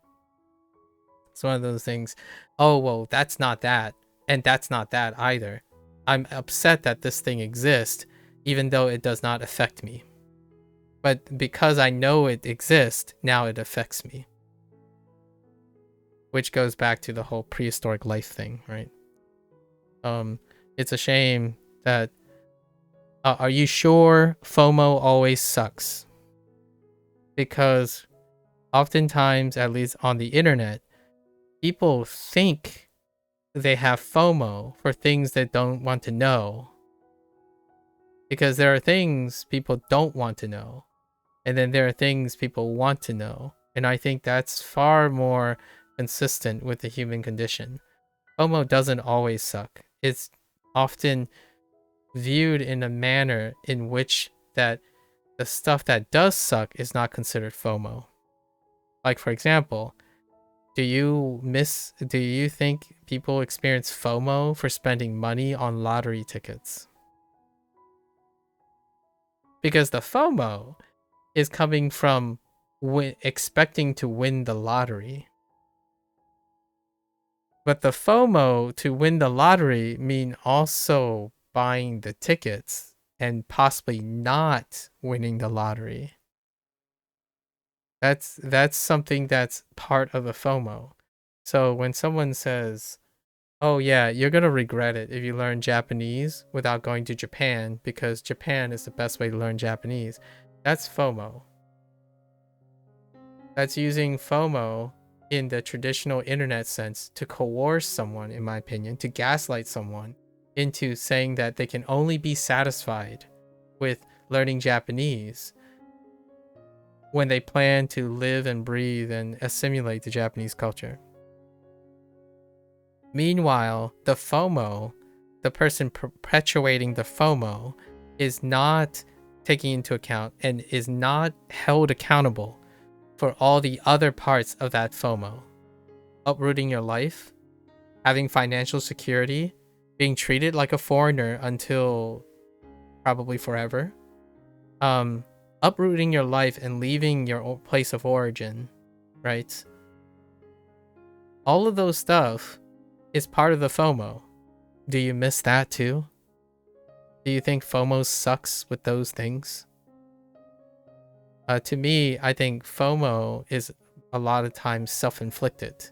It's like FOMO hyper-focuses you on the things you want, but it doesn't tell you everything that you'll get or would get or should get in the moment. So honestly, that's what is most interesting about still watching an Apple press conference. It's not because I fear of missing out of not getting an iPhone or using the most of my money for an iPhone or making the best choice. Is understanding as much as I can in order to come to a decision, right? Because that's what makes life interesting. There's an infinite possibility of unfathomable amount of information right now and experiences to have in one lifetime. Humans don't live beyond the reach of their life cycle, so spending a lot of energy worrying about all the other things like the what ifs and the whatnots and the best things, I feel can take away or generalize the richness of life. And we go back now to the first question. Has anything interesting happened in my life? Probably every day. Most things. I like to think that I spend 90% of my time doing interesting things in my life. When I go to work, if 50% of my work time is not interesting, I will slowly work on it. It will become 49%, 48%. It'll dwindle down to the point where it's so interesting that I would burn out doing my work. Right? If I do a labor job and it's really labor intensive, well, I'm gonna try to do something to make it less labor intensive, or like perceived labor intensive. I would work on it or something like that. And then it becomes interesting because I'm focused on improving, right? I don't, for myself, I think in being interested in oneself is an indefinite, like inexhaustible resource that I find that a vast majority of people that I've met over time or spoken to briefly, put a cap on it. They put a artificial cap on it. To experience FOMO is one of the biggest ones. Where there's things you want when you fear of missing out, there are also a whole slew of things that you haven't considered if you didn't miss out. Right? And that's pretty much what I find very contrasting to people. I ask them, how are you? How are you today? What have you been up to? Do you have anything that you find that's interesting to share? And the answer for me is always yes. Like, where do I even start? That's how all of this digression and discussion started, right? Like, I don't know. Where do you want me to start? Let's start anywhere. So you throw in a couple of topics and then you start talking about it. I wouldn't bring it up if it's not interesting. One of those things like you go up to a kid and say, "Oh, how are you today? Like, did anything interesting happen?" And they said, "I don't know, life." I'm like, "Oh, that interesting, huh? Can you tell me a little bit about your life?" It's like, "Well, life." I'm like, that doesn't sound like you're interested in your life. Right. Got plenty of things to say. Plenty of things. Alright. That's a pretty decent place. It's like a weird place to leave it off. I think that's demonstrates the point. Let's see.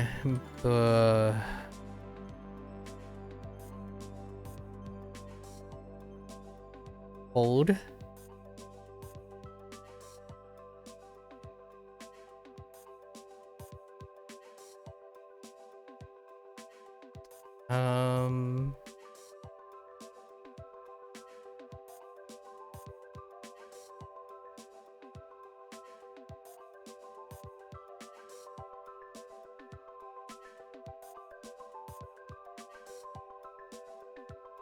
Dang it.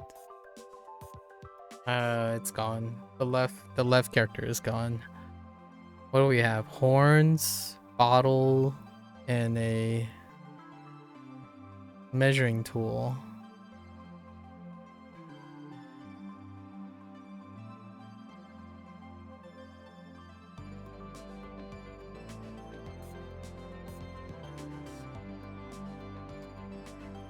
Maybe this? Okay. We'll come back. Uh...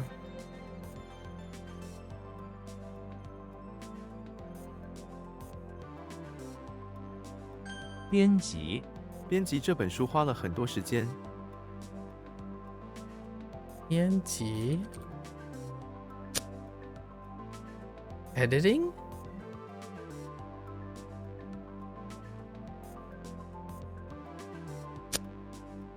what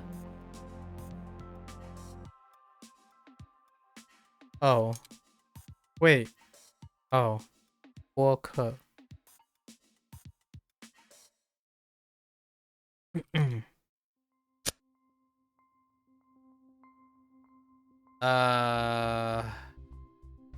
that must be an object of some sort. Or it could be possess. What is this? Edit? Sure. Oh, is it like a screenwrite? Or playwright? Oh no, it is to edit. Interesting. Well, they do editing. Fine. It was a 50-50. Fortunately.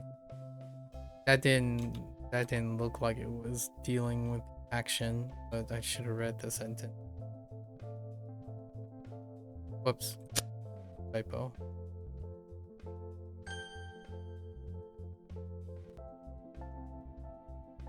闯出。白菜，我不太喜欢白菜。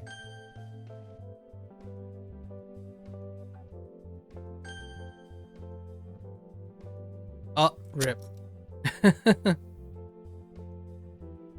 Oh no, we worked on this. Old?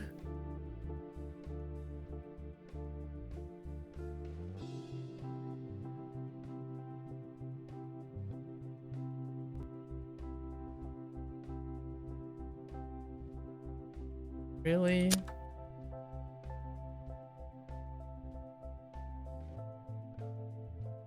Huh.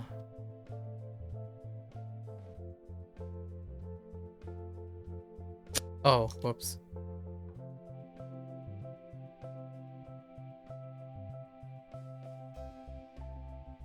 和 Hmm.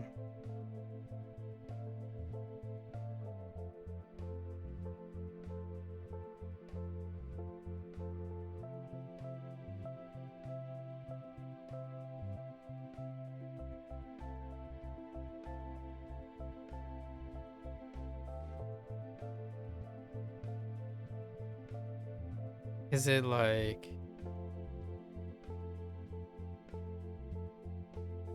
Ah, wait. That's misspelled. It's fine. That's misspelled.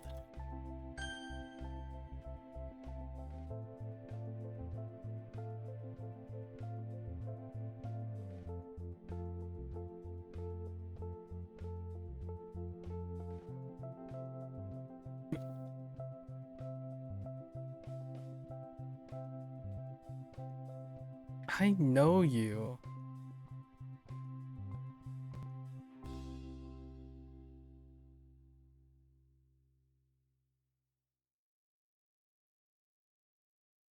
Bei Shangmen. 静教较长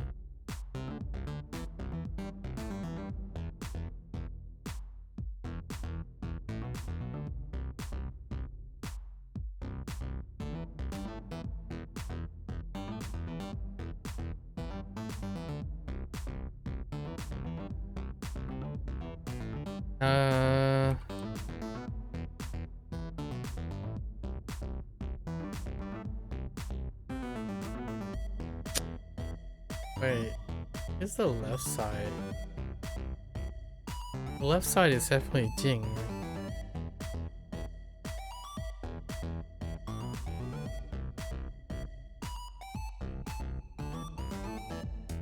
I forgot what that thing is, but it's Jing, but I forgot what the component is. Oh, salute, respect, Wait, I think I might get, I might be able to get this. 博客，这个博客有很多有趣的文章。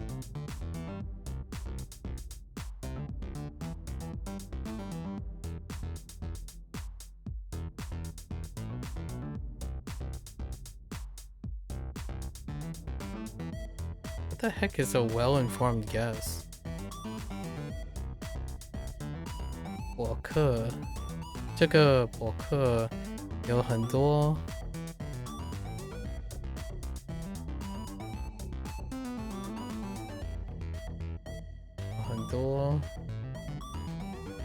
页的有趣的文章。It's a book or something.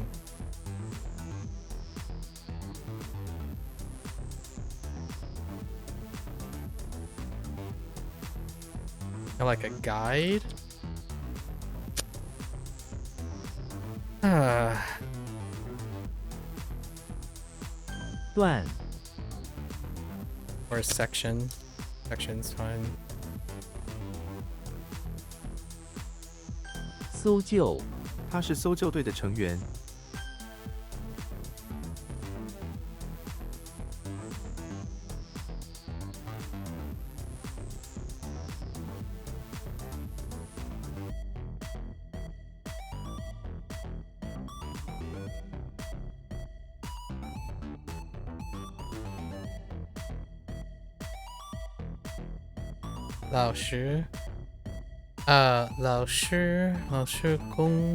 老师公开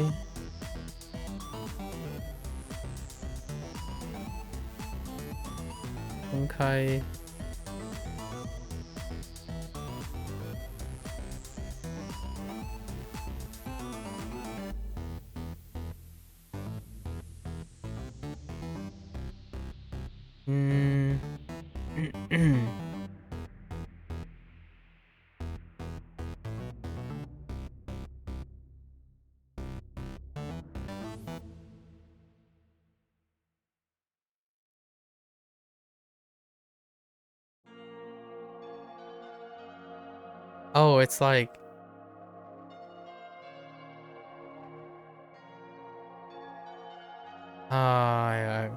or let's just call it. Oh no, wait, it is Diu Lian. Oh, wait, what did I mess up? Oh. Dang it. I put Dway, didn't I? That's fine. Diu is what I was thinking of. It's the elbow macaroni is how I remember it. The scepter is buried in the elbow macaroni. Compass and hill. And then well-informed guess.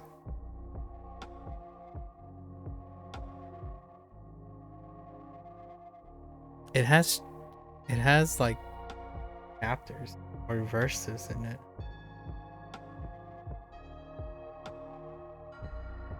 Book. I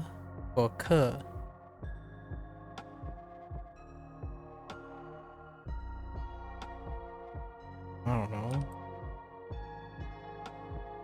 A blog. Oh, we're skipping words that are sound alikes. Book. Yeah, blog. It's supposed to sound like blog. It's along with humor. Humor and book are the two.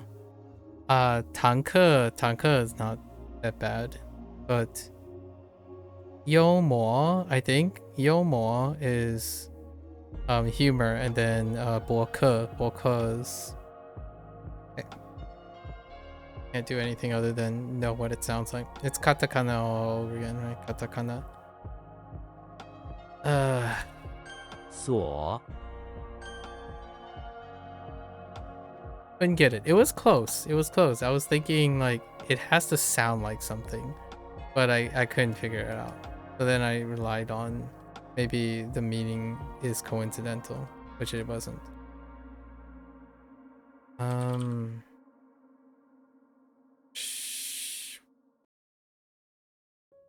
熟悉熟悉，熟悉。你对这个地方很熟悉吧？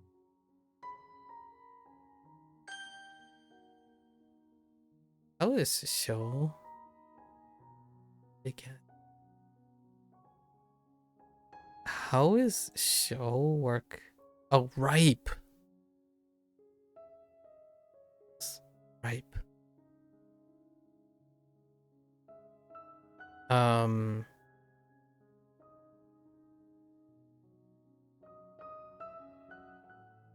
懂的， Oh, 我懂得 have 它 to 的意 silence. 思。 Have to silence. 吓人，那个动物发出了吓人的吼叫。吓人。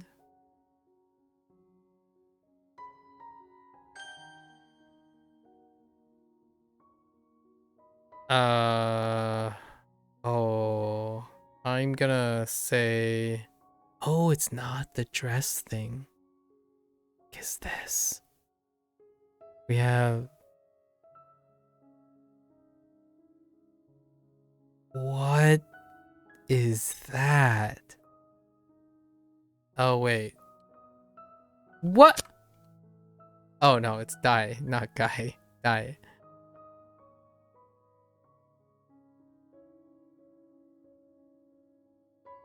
What in the world?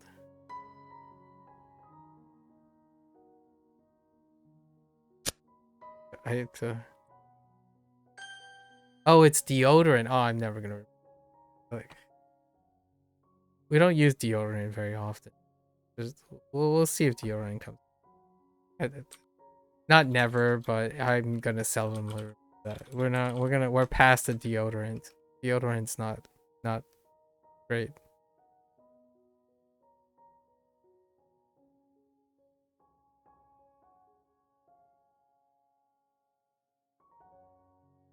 旅途 祝你旅途愉快。 The tool?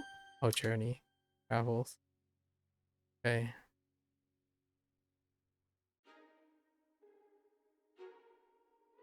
Did I get anything more from this? I think this one's a stumper.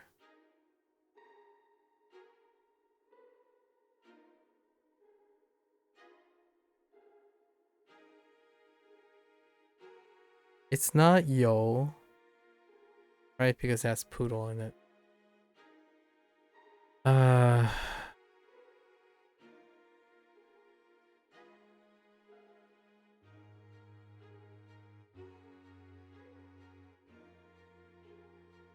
wonder what the bottle is.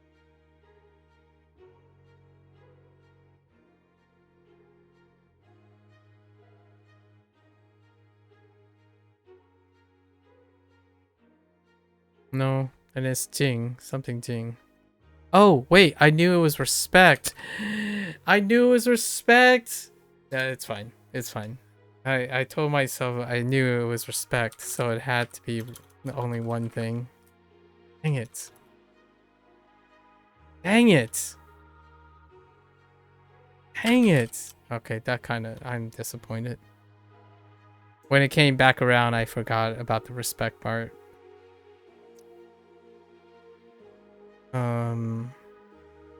Compass and hill.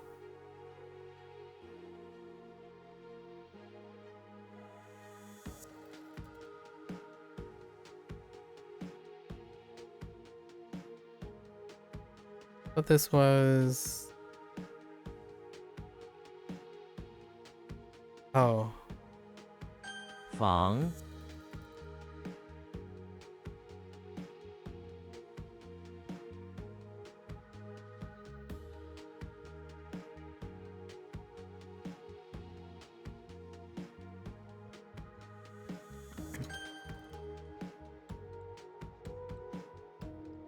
知觉 失去知觉。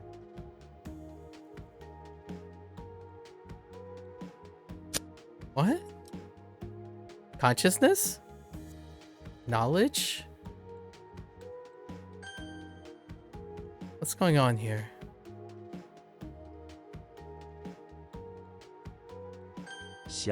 That's still loose. I figured this out, and now it's gone again. Hold. Oh yes. 带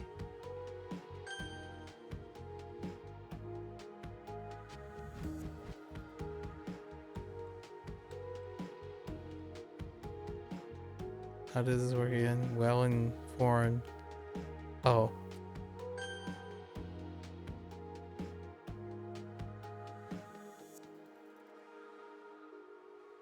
丢脸 老师公开批评了我，好丢脸。 Alien. Ill is lose face, so disgrace. Or lose face. I mean, lose face is fine. But disgrace is fine too. It's a little bit from Japanese. Consciousness? Okay. Fine. Lose face. And it has to be respect because the other thing is 尊 respect. 敬 学生们尊敬校长。 I'm so disappointed. Yeah, I gave up too soon. Done.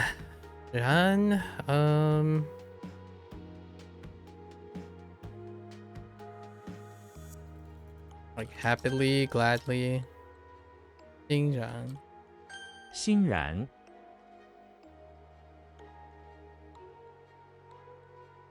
门诊请到门诊柜台挂号。 Alright. Some disappointments. I should. I think Baoge is. And then I guess the best one that I would say, and in this territory, is probably 博客, which is blog. Otherwise, pretty good. Pretty average. Pretty average day. Or above average, I suppose. Slightly above average day. Alright, let's see if I remember any of this after that meaty discussion.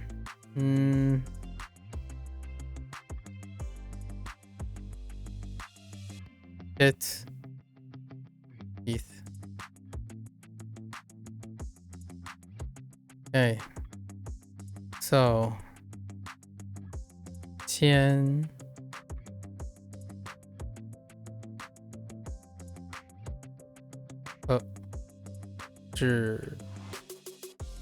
no 几 no 字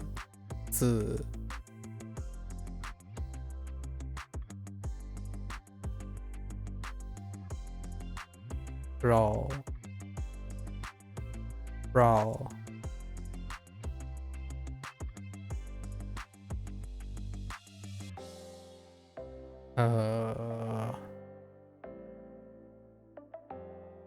锅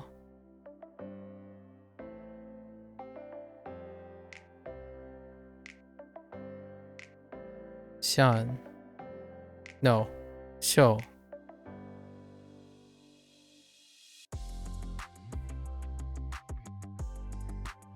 秀 right yes 秀 oh I didn't put anything about the bakery in it. Maybe a special blend from like the bakery, I guess. Maybe even munching on some croissants for the stomachache. And this we're using order and teeth.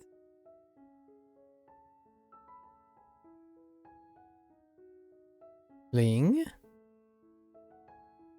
No. Lian? Okay. Ling? Yes, Ling. I didn't do anything about the English manner. There isn't anything. Maybe it's a fancy artifact. Dating a fancy artifact. Okay.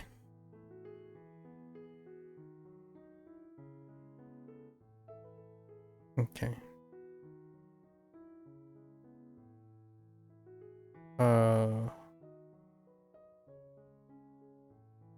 不想. That's not 不想. Yes, it is. No, not 不想. 不抢.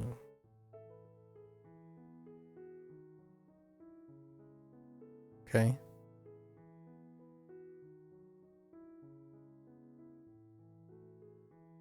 不抢.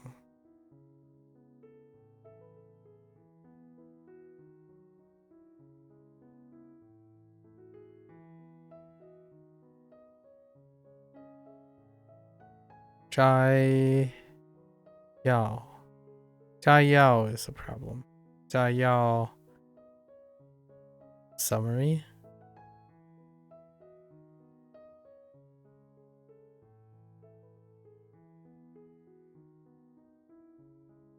Zhi什么?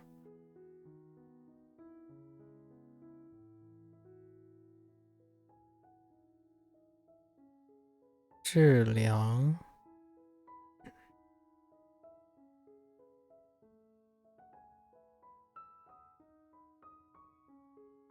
Zhai Hua.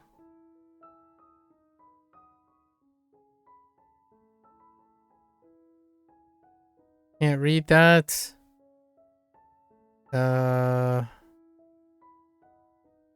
四国. Oh, 烂苹果.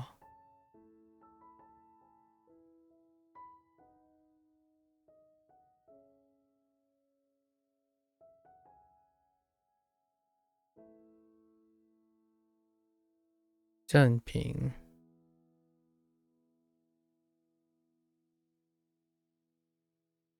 Our whole. Okay, our whole. Luckily, our whole sounds like thereafter or henceforth, or thereafter, henceforth kind of situation. I don't even think I distinguish too much hereafter and thereafter. Jing.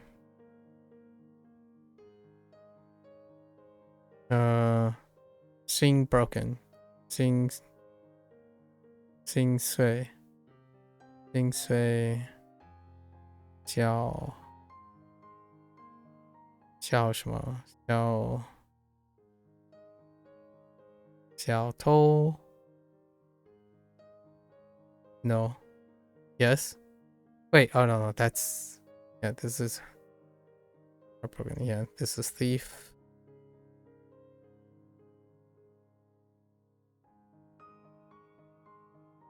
Pay 什么？赔偿。赔偿。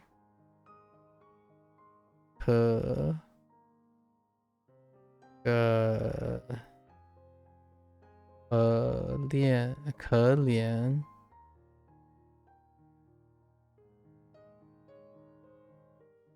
美 monkey 美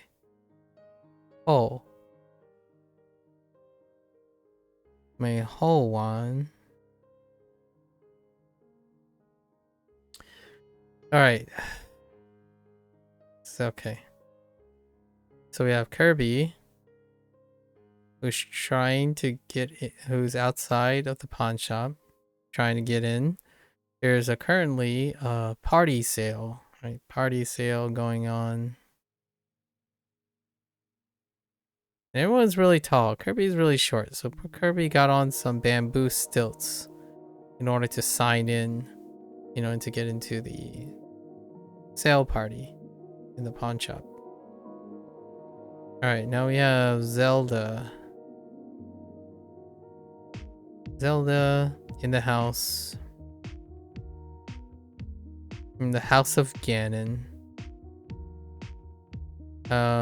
She's given a lot of silk, purple silk stuff. Keep her comfortable and dressed up. Unfortunately, She's imprisoned by Ganon, right? So while she waits to be rescued, she's practicing her kicks. To kick Ganon when the time comes.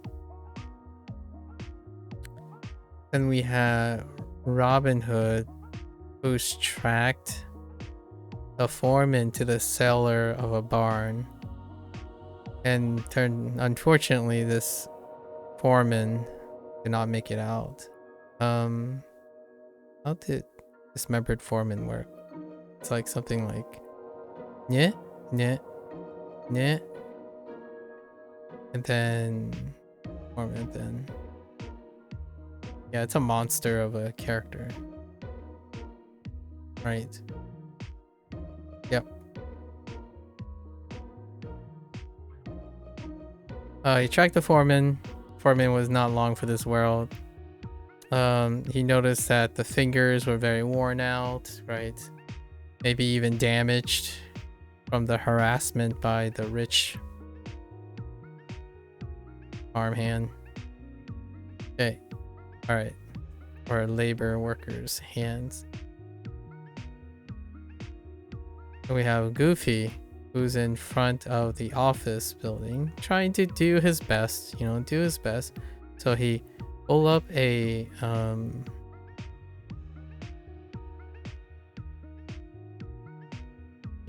metal pot filled with that is have an interesting looking like jawbone ingredient. We'll just say a jawbone ingredient. But it's basically dog food, and none of his human coworkers were interested. He tried his best, Goofy to be Goofy thing. He thought it was a good idea. Then we have Shrek, who has made his way to the bathroom of the bakery he currently works at. Not feeling too great. Right, not feeling too great. It's not running everywhere. He's clutching onto a somewhat of a blender.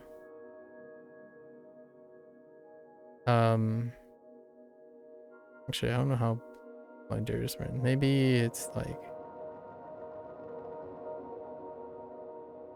right, blender.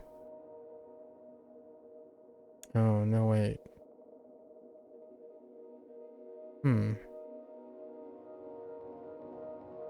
Take a quicker look at blender. Okay, probably like that.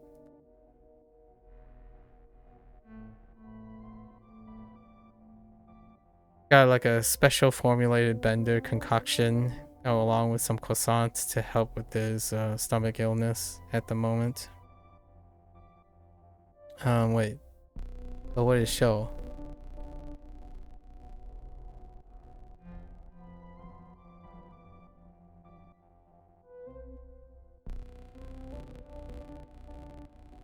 I forgot what show is.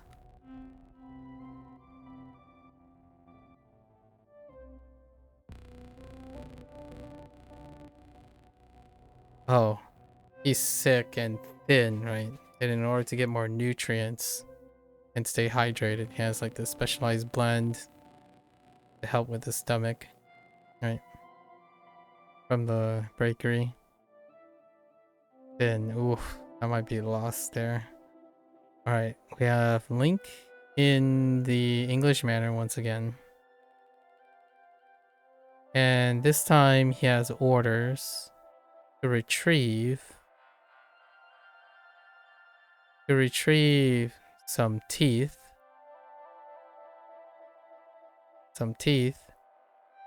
In order to help date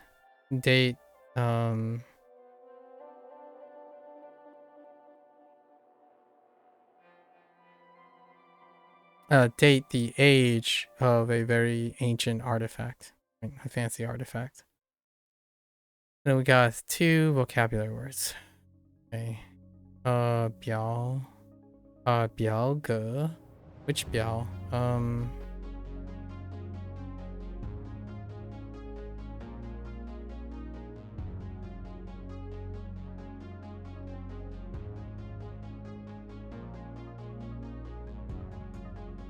No.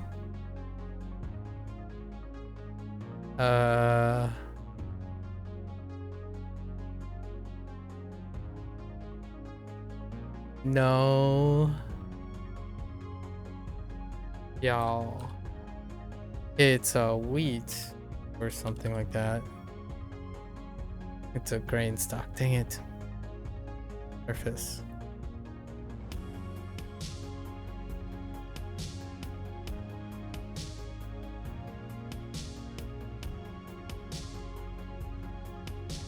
Y'all. Go.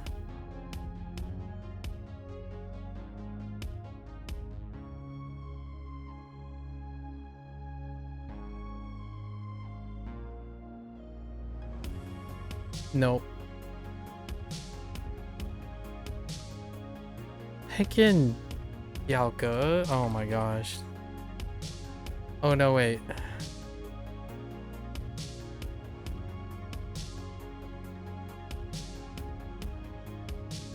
It's podium, right? He's throwing podiums.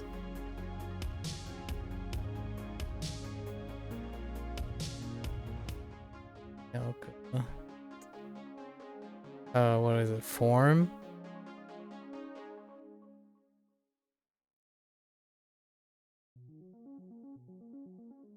We're using our radicals to mix them together now. Last ditch effort.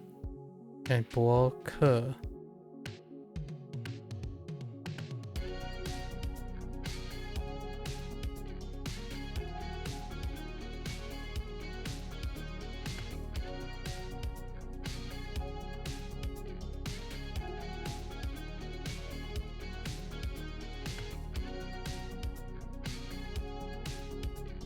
Like 博 and 客.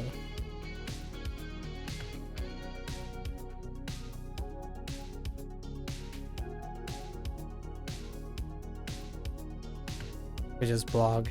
It's supposed to sound like blog. Alright. Well, that's fine.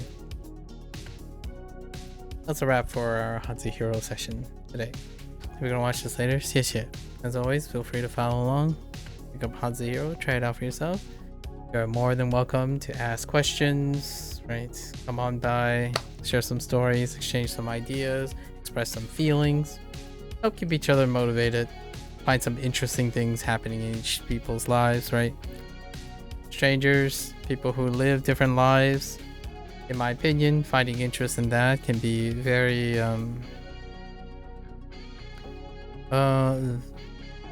very rewarding for both the listener and the sharer, right? So feel free. Until next time, right? For those who are only interested in HanziHero and maybe the occasional digression, right? 大家下次见, right? 感谢观看. Thanks. See you next time. Thanks for watching. I'm gonna get up, walk around, stretch a bit, take a quick bathroom break. And I'll be back for some Shogun Showdown. Thank you.